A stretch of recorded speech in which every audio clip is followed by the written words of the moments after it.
ನಾರಾಯಣಾಯ ಪರಿಪೂರ್ಣಗುಣಾರ್ಣವಾಯ ವಿಶ್ವೋದಯಸ್ಥಿತಿಲಯೋನ್ನಿಯತಿಪ್ರದಾಯ ಜ್ಞಾನಪ್ರದಾಯ ವಿಬುಧಾಸುರಸೌಖ್ಯದುಃಖಸತ್ಕಾರಣಾಯ ವಿತತಾಯ ನಮೋ ನಮಸ್ತೆ. ನಾರಾಯಣಂ ನಮಸ್ಕೃತ್ಯ ನರಂ ಚೈವ ನರೋತ್ತಮಂ ದೇವೀಂ ಸರಸ್ವತೀಂ ವ್ಯಾಸಂ ತತೋ ಜಯಮುದೀರಯೇ.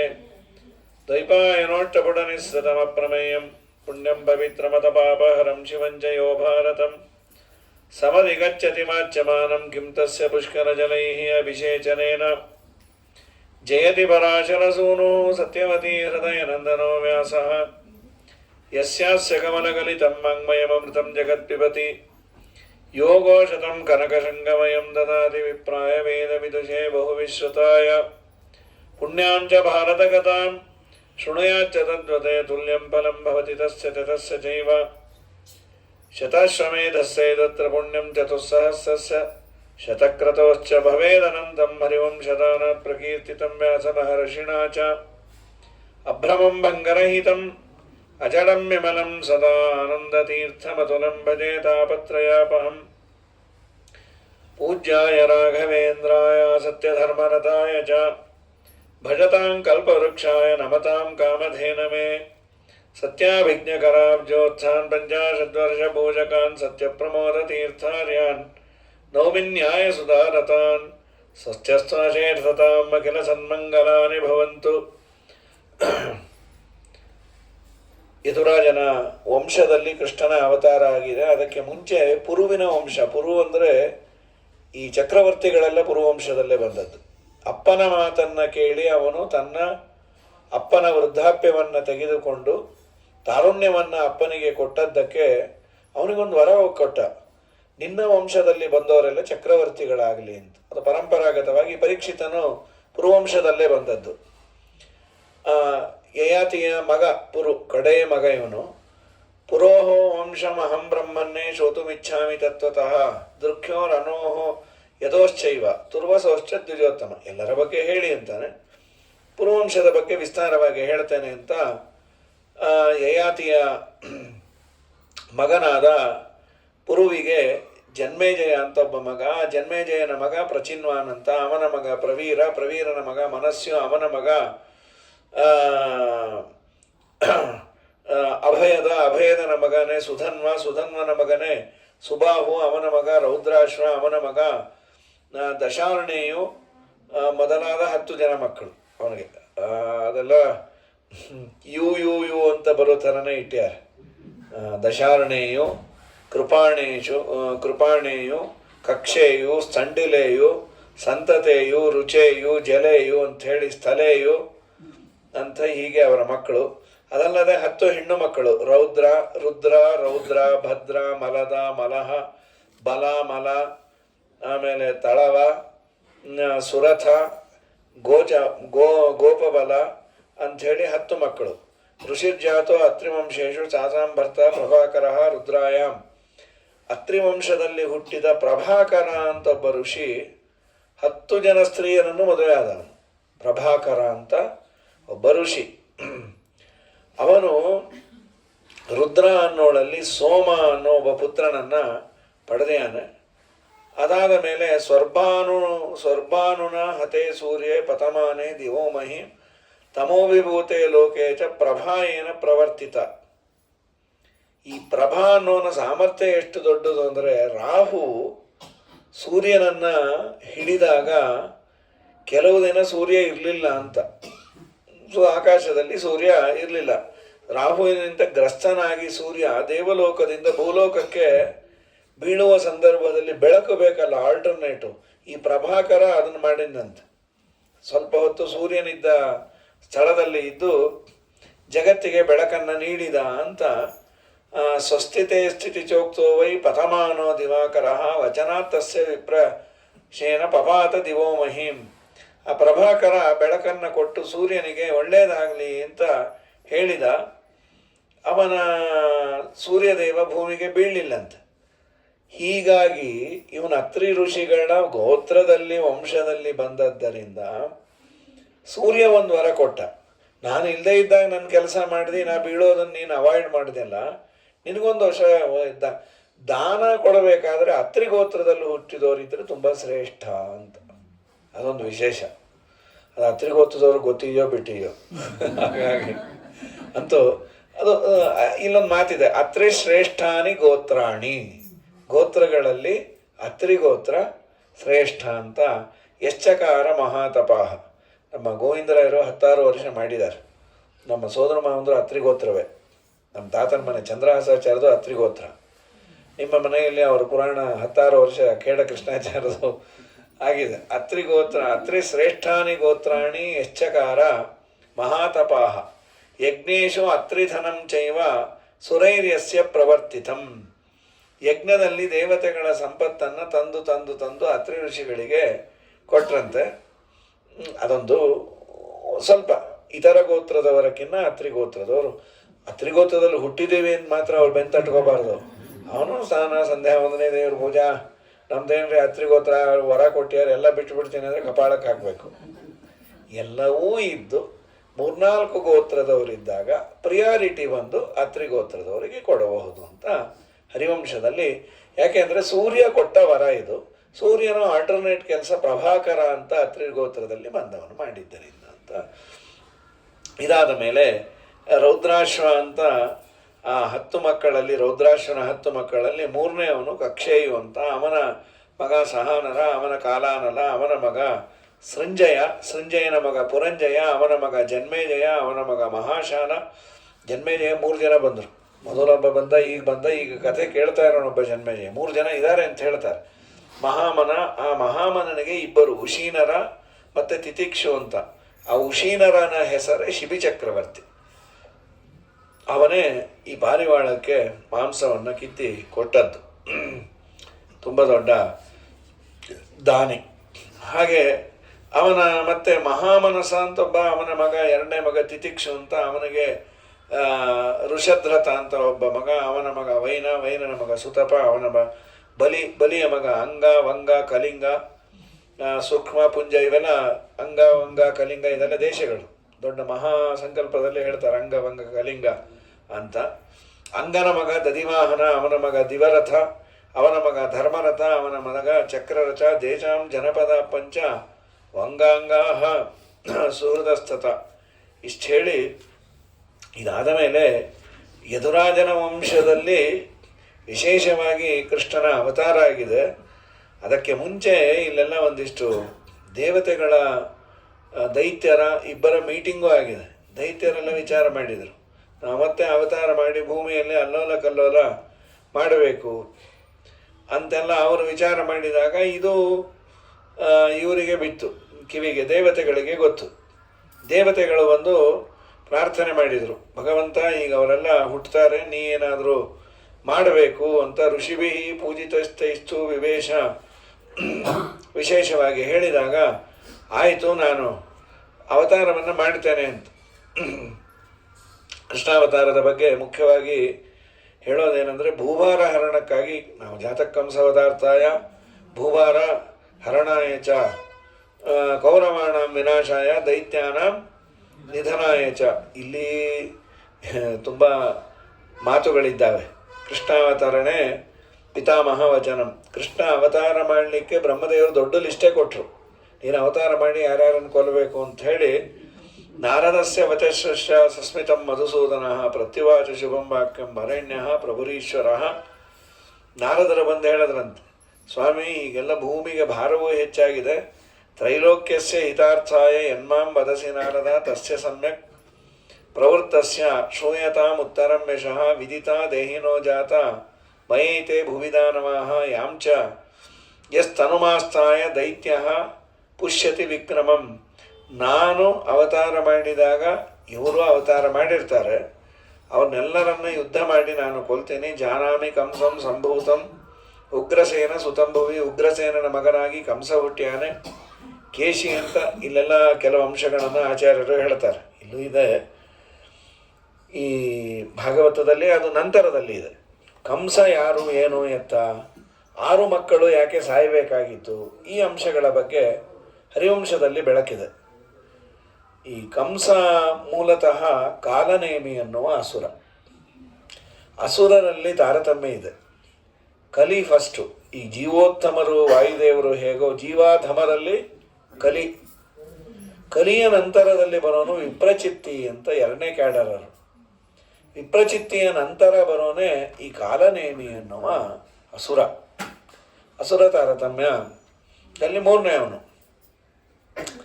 ಅದೇನಾಯಿತು, ದೇವಲರು ಅಂತ ಒಬ್ಬ ಋಷಿಗಳು ನೋಡಲಿಕ್ಕೆ ತುಂಬ ಸಣ್ಣಗಿದ್ದಾರೆ, ಸಿಕ್ಕಾಪಟ್ಟೆ ತಪಸ್ಸು ಮಾಡಿ ಮಾಡಿ ಮಾಡಿ ಸಣ್ಣಗಿದ್ದಾರೆ ಅವರು. ಮರೀಚಿ ಋಷಿಗಳು ಬಂದು ಬ್ರಹ್ಮದೇವರ ಮಕ್ಕಳು. ಮರೀಚಿಯ 6 ಮಕ್ಕಳಿದ್ದರು. 6 ಜನ ಮಕ್ಕಳು ಸುಮ್ಮನೆ ಎಲ್ಲೋ ತಮ್ಮ ಮನೆ ಮುಂದೆ ಎಲ್ಲೋ ಇದ್ದಾಗ ಆ ದಾರಿಯಲ್ಲಿ ದೇವಲರು ಬಂದರು. ಸಣ್ಣಗೆ ಇದ್ದರು, ಅವ್ರ ಪಾಟಿಗೆ ಅವ್ರು ಇದ್ದಾಗ ಇವರು ಆಡ್ಕೋಬಾರ್ದಾಗಿತ್ತು. ಈ 6 ಜನ ಆಡ್ಕೊಂಡ್ರು, ಆಚಾರ ಬರ್ತಾರೆ ಮೆತ್ತಗೆ ಉಸಿರಾಡು, ಹಾರು ಹೊಟ್ಟೋದ್ರೆ ಕಷ್ಟ ಅಂತ. ಅವರನ್ನು ಅಲ್ಲೋ ಬ್ರಾಹ್ಮಣರನ್ನು ಆಡಿಕೊಂಡ್ರೆ ಹೇಗೆ? ತಪಸ್ಸನ್ನು ಮಾಡಿ ದೇಹವನ್ನು ಅವರು ದಂಡನೆ ಮಾಡಿ ಸಣ್ಣಗಿದ್ದಾಗ ನೀವೇ ಆಡಿಕೊಂಡ್ರೆ ಯಾರು ಬೇರೆಯವರು ಆಡ್ಕೊಳ್ತಾರೆ ಅಂದರೆ ಈ ಸಮಸ್ಯೆ ಆಗಿರೋದು ಅದರಲ್ಲೂ ಈ ಬ್ರಾಹ್ಮಣರು. ನಾವೇ ಬೈಕೊಂಡು ಸತ್ತೋಗ್ತಾ ಇರ್ತೀವಿ, ಅವ್ರು ಸರಿ ಇಲ್ಲ, ಇವ್ರು ಸರಿ ಇಲ್ಲ, ಇವ್ರು ಸರಿ ಇಲ್ಲ, ಅವ್ರು ಸರಿ ಇಲ್ಲ. ಈ ಬೇರೆ ಕಮ್ಯುನಿಟೀಲಿ ಹಾಗೆಲ್ಲ ಬೈಲಿಕ್ಕೆ ಹೋಗಲ್ಲ, ಬೈದರೂ ಉಳಿಸಲ್ಲ ಅವ್ರನ್ನ. ಮುಸ್ಲಿಮ್ಸಲ್ಲಂತೂ ಧರ್ಮದ ಬಗ್ಗೆ ಆಡಿದ್ರೆ ಮಾರನೇ ದಿನ ವೃಂದಾವನವೇ, ಅವನಿಲ್ಲೇ ಇಲ್ಲ. ಇರಬಹುದು, ನಾವೆಲ್ಲ ಮನುಷ್ಯರು, ಪ್ಲಸ್ ಇದೆ ಮೈನಸ್ ಇದೆ, ಎಲ್ಲವೂ ಯಾರೂ ಗುಣಪೂರ್ಣರಲ್ಲ. ಅದನ್ನು 4 ಗೋಡೆಯ ಮಧ್ಯೆ ಆಡಬೇಕಾದ ಮನೆಯಲ್ಲಿ ಗಂಡ ಹೆಂಡತಿಗೆ ಏನೋ ಭಿನ್ನಾಭಿಪ್ರಾಯ ಬರುತ್ತೆ, ಅದನ್ನು ಯೂಟ್ಯೂಬಲ್ಲಿ ಹಾಕಿ ಕೂತ್ಕೊಂಡ್ಬಿಟ್ರೆ ಹುಚ್ಚು ಅಂತಾರಷ್ಟೇ, ಅದನ್ನು ಹುಚ್ಚು ಅಂತಾರಷ್ಟೆ ಅಲ್ಲ, ಅದನ್ನು ಎಲ್ಲರೂ ನೋಡಿ ಮಾಡೋದೇನು? ಹಾಗಾಗಿ ನಮ್ಮಲ್ಲಿ ಯಾವಾಗ ತಿಳುವಳಿಕೆ ಬರುತ್ತೋ ಗೊತ್ತಿಲ್ಲ. ಈ ಯೂಟ್ಯೂಬು ಇನ್ನೊಂದು ಮತ್ತೊಂದು ಬಂದು ಇನ್ನೂ ಮಾನ ಮರ್ಯಾದೆ ಹರಾಜಾಗ್ತದೆ. ವ್ಯಕ್ತಿಯ ಮಾನ ಮರ್ಯಾದೆಯನ್ನು ನಾನು ತೆಗೆದೆ ಅನ್ನೋದಕ್ಕಿಂತ ಕಮ್ಯುನಿಟಿದು ಹೊರಟೋಗ್ತಾ ಇದೆ. ಅದು ಅಂತತೋ ಗೊತ್ತುವ. ನಮ್ಮನ್ನು ನೋಡಿ ಆಡಿಕೊಳ್ಳೋರಿಗೆ ಈ ವ್ಯಕ್ತಿ ಯಾರು ಗೊತ್ತೇ ಇರೋದಿಲ್ಲ. ಅಸಹ್ಯ, ಈ ಗುರುಗಳನ್ನು ಇವ್ರು ಹಾಗಂತಾರೆ, ಅವ್ರು ಹಾಗಂತಾರೆ, ಅವ್ರು ಹೀಗಂದರು. ನಿನಗೆ ತಪ್ಪು ಅನಿಸಿದ್ರೆ 4 ಗೋಡೆಯ ಬಂತೆ ಮಾತಾಡು, ಅದಕ್ಕೆ ಸೊಲ್ಯೂಷನನ್ನು ಕಂಡುಕೋ. ಹೂ ಎವರ್ ಇಟ್ ಈಸ್. ಮೀಡಿಯಾ ಬಂದಿದೆ ಅಂತ ಹೇಳಿ ಅದನ್ನು ಯದ್ವಾ ಬಳಸಿ ನಮ್ಮ ಮರ್ಯಾದೆಯನ್ನು ನಾವೇ ತೆಗೆದುಕೊಳ್ಳೋ ಪರಿಸ್ಥಿತಿ ಬಂದಿದೆ. ಅದಕ್ಕಿಂತ ಇನ್ನು ದೊಡ್ಡ ಸಾಧನೆ ಬ್ರಾಹ್ಮಣರದ್ದು ಏನು ಆಗ್ತಾನೇ ಇಲ್ಲ. ಅದಕ್ಕೆ 100 ಕಾಮೆಂಟ್ಸು, ಅದು ಮನುಷ್ಯನ ಲೈಕ್ಸು. ಹಾಗಾಗಿ ನಮ್ಮ ಮರ್ಯಾದೆಯನ್ನು ನಾವು ತಗೊಳ್ಬಾರ್ದು. ಇವರು ಆಡಿಕೊಂಡದ್ದಕ್ಕೆ ನೋಡಿ ಅವರು ಶಾಪ ಕೊಟ್ಟರು. ಯದ್ಯಪಿ ಅವರು ಋಷಿಗಳು ಕೋಪ ಬರೋದಿಲ್ಲ, ಆದರೆ ಬ್ರಾಹ್ಮಣರ ಮಕ್ಕಳಾಗಿ ಋಷಿಕುಮಾರರಾಗಿ ಇನ್ನೊಬ್ಬ ಋಷಿಯ ತಪಸ್ಸನ್ನು ಅಪ್ರಿಷಿಯೇಟ್ ಮಾಡೋದು ಬಿಟ್ಟು ಅದನ್ನು ನೀವು ಆಡಿಕೊಂಡ್ರಲ್ಲ, ಇದು ದೈತ್ಯರ ಸ್ವಭಾವ, ನೀವು ದೈತ್ಯರಾಗಿ ಹುಟ್ಟ್ರಿ ಎಂದರು. ಇದಕ್ಕೆ ಫಲ ಏನು ಅಂತ 6 ಜನರು ಕಾಲನೇಮಿ ಅನ್ನುವ ಅಸುರನ ಮಕ್ಕಳಾಗಿ ಹುಟ್ಟುಬಿಟ್ರು. ಈ ಅಸುರನ ಮಕ್ಕಳಾಗಿ ಹುಟ್ಟಿದ ಮೇಲೆ ಅವರಿಗೆ ಹಿಂದಿನ ಜನ್ಮದ ಯಾವ ಸಂಸ್ಕಾರಗಳು ಇರಲಿಲ್ಲ. ಅಸುರರಾಗಿ ಬಿಟ್ಟರೆ ಅಸುರನ ಮನೆಯಲ್ಲಿ ಅವರ ಮಕ್ಕಳಾಗಿ ಸಾಮಾನ್ಯ ಹುಟ್ಟಿದರೆ ಬರುವಂತಹ ಮೊದಲನೇ ಅಪೇಕ್ಷೆ ಏನು ಅಂದರೆ ನಾವು ಸಾಯಬಾರ್ದು, ಪರ್ಮನೆಂಟಾಗಿ ಸೀಟ್ ಬಿಟ್ಕೊಡಬಾರ್ದು. ಈ ಸೀಟ್ ಬಿಟ್ಕೊಡಬಾರ್ದು ಅನ್ನುವಂಥ ಸ್ವಭಾವ ಅಸುರರದಂತೆ. ಆಯ್ತಪ್ಪ, ನನ್ನ ಕೆಲಸ ಆಯಿತು, ಇನ್ನೇರನ್ನು ಕೂತ್ಕೊಳ್ಳಿ ಅನ್ನೋದು ಬಿಡೋದೇ ಇಲ್ಲ. ತಪಸ್ಸು ಮಾಡಿದರು ಬ್ರಹ್ಮದೇವರನ್ನು ಕುರಿತು. ಬ್ರಹ್ಮದೇವರು ಪ್ರತ್ಯಕ್ಷ ಆದರು, ಏನು ಬೇಕು, ನಾವು ಸಾಯಬಾರ್ದು. ಬ್ರಹ್ಮದೇವರು ಯಾವುದೋ ಒಂದು ನಿಮಿತ್ತ ಬಿಟ್ಟು ಇನ್ಯಾತರಿಂದಲೂ ನೀವು ಸಾಯಬಾರ್ದು ಅಂತ. ಹೀಗೆ ಅವರು ಬ್ರಹ್ಮದೇವರು ವರ ಕೊಟ್ಟರು, ಸಾಯಬೇಡಿ ಅಂತ. ಈ ಘಟನೆ ನಡೆದಿದ್ದು ಯಾವಾಗ ಅಂದರೆ ಹಿರಣ್ಯಕಶ್ಯಪು ಆಳೋ ಕಾಲ. ಹಿರಣ್ಯಕಶ್ಯಪು ಆಳುವ ಕಾಲದಲ್ಲಿ ಈ ಘಟನೆ ನಡೆದದ್ದರಿಂದ ಹಿರಣ್ಯಕಶ್ಯಪು ಬ್ರಹ್ಮದೇವರಿಂದ ಫ್ರಾಂಚೈಸ್ ತಗೊಂಡಿದ್ದ. ಏನೇ ಬ್ರಹ್ಮದೇವರು ವರ ಶಾಪ ಕೊಡೋದಾದರೂ ಥ್ರೂ ಹಿರಣ್ಯಕಶ್ಯಪು ಅಂತ GPA ಹೋಲ್ಡರ್ ಅವನು. ನೀವು ಮೈನ್ ಆಫೀಸ್ಗೆ ಹೋಗೋದು ಬೇಡ, ಬ್ರಾಂಚ್ ಆಫೀಸಲ್ಲೇ ಸೇಮ್ ರೇಟ್ಗೆ ಕೆಲಸ ಮಾಡಿಕೊಡ್ತೀನಿ ಅಂತ ಅವನಿಗೆ ರೇಗೋಯ್ತು. ನಾನು ಇಲ್ಲೇ ಭೂಲೋಕದಲ್ಲಿದ್ದಾಗ ಕಾಣಿಸ್ತಾ ಇದ್ದಾಗ ಕಾಣದ ಬ್ರಹ್ಮದೇವರನ್ನು ನೀವು ಒಲಿಸಿಕೊಂಡು ವರ ತಗೊಂಡಿದ್ದೀರಿ, ಏನಂತ ಸಾಯಬೇಡಿ ಅಂತ. ಅದಕ್ಕೆ ನನಗೆ ಇನ್ಸಲ್ಟ್ ಮಾಡೋದಾಗಾಯಿತು. ನಾಳೆ ದಿನ ಎಲ್ಲರೂ ಇದೇ ಥರ ಬ್ರಹ್ಮದೇವರ ಹತ್ರ ಹೋದರೆ ನನ್ನ ಗತಿ ಏನು, ನನ್ನ ಯೂನಿಟ್ಟಿನ ಗತಿ ಏನು? ಅದಕ್ಕೆ ನಾನು ನಿಮಗೆ ಶಾಪ ಕೊಡ್ತೇನೆ, ನಿಮ್ಮಪ್ಪನೇ ನಿಮ್ಮನ್ನು ಕೊಲ್ಲಿ. ಇದು ಎರಡೂ ಬ್ರಹ್ಮದೇವರದೇ ಮಾತು. ಒಂದು ಡೈರೆಕ್ಟ್ ಕೊಟ್ಟಿದ್ದು, ಇನ್ನೊಂದು GPA ಹೋಲ್ಡರಿಂದ ಕೊಡಿಸಿದ್ದು. ಏನು ಮಾಡಬೇಕು? ಎರಡೂ ಸತ್ಯ ಆಗಬೇಕು. ಬ್ರಹ್ಮದೇವರ ಮಾತು ಎಂದು ಸುಳ್ಳಾಗಬಾರ್ದು. ಅವ್ರು ಸಾಯಬೇಕು, ಸಾಯಬಾರ್ದು. ಆಮೇಲೆ ದೇವನಂದ, ನನ್ನ ಕೂಸಿಗೊಂದು ವರ ಕೊಟ್ಟಿದ್ದು ಹೀಗೆಲ್ಲ ಮಿಸ್ಯೂಸ್ ಆಗಿದೆ, ದುರ್ಗಾದೇವಿ ನಿನಗೊಂದು ನಾನು ಕೆಲಸ ಕೊಡ್ತೇನೆ. ಏನು? ಕಾಲನೇಮಿಯ ಮಕ್ಕಳಾಗಿ ಹುಟ್ಟಿದ 6 ಮಕ್ಕಳನ್ನು ನೀನು ತೆಗೆದುಕೊಂಡು ಹೋಗಿ ಒಬ್ಬೊಬ್ಬರನ್ನೇ ಒಂದು ತಣ್ಣಗಿರುವ ಗುಹೆಯಲ್ಲಿ ಮಲಗಿಸ್ಬಿಡು. ಅವರ ದೇಹ ಕೆಡಬಾರದು, ಐಸಲ್ಲಿಟ್ಬಿಡು. ಆ ದೇಹದಲ್ಲಿರುವ ಜೀವರನ್ನು ತಂದು, ಇದೇ ಕಾಲನೇಮಿ ಕಂಸನಾಗಿ ಹುಟ್ಟಿದಾನೆ, ಪುಣ್ಯಕ್ಕೆ ಹಿರಣ್ಯಕಶ್ಯಪು ಶಾಪ ಕೊಡ್ತಾ ಮೂಲ ರೂಪದ ಮಗನಾಗಿ ಸಾಯಿರಿ, ಅವತಾರ ಅಪ್ಪನಿಂದ ಸಾಯಬೇಡಿ ಅಂತೇನು ಕೊಟ್ಟಿಲ್ಲ. ಒಟ್ಟು ಕಾಲನೇಮಿಯಿಂದ ಸಾಯಲಿ, ಅವನ ಅವತಾರವೋ ಮೂಲ ರೂಪವೋ. ಕಾಲನೇಮಿಯ ಅವತಾರನಾದ ಕಂಸನ ಗರ್ಭದಲ್ಲಿ ಆ ಜೀವರನ್ನು ತಂದಿಡು ಒಬ್ಬೊಬ್ಬರನ್ನೇ. ಅಪ್ಪನ ದೇಹದಲ್ಲಿ 3 ತಿಂಗಳಿರ್ತಾರೆ ಸಾಮಾನ್ಯ. ನಾವು ಹುಟ್ಟೋ ಕ್ರಮವನ್ನು ಹೇಳೋದು 1 ವರ್ಷ ಅಂತ. ತಂದೆಯ ಉದರದಲ್ಲಿ 3 ತಿಂಗಳು, ತಾಯಿ ಉದರದಲ್ಲಿ 9 ತಿಂಗಳು ಅಂತ. ಆ ದೇಹದಿಂದ ಇಲ್ಲಿ ಬರ್ತಾರೆ. ಆ ಗರ್ಭ ಕಂಸನ ದೇವಕಿ ವಸುದೇವನಲ್ಲಿ ಇಟ್ಬಿಡು ಆ ಮಗುವನ್ನ. ವಸುದೇವನಿಂದ ದೇವಕಿಯ ಗರ್ಭದಲ್ಲಿ ಬರ್ತಾರೆ. ದೇವಕಿ ಗರ್ಭದಲ್ಲಿ ಬಂದ ಕೂಡಲೇ ಹುಟ್ಟಿದ ಒಂದೊಂದೇ ಮಗುವನ್ನು ಅವನು ಸಂಹಾರ ಮಾಡ್ತಾನೆ.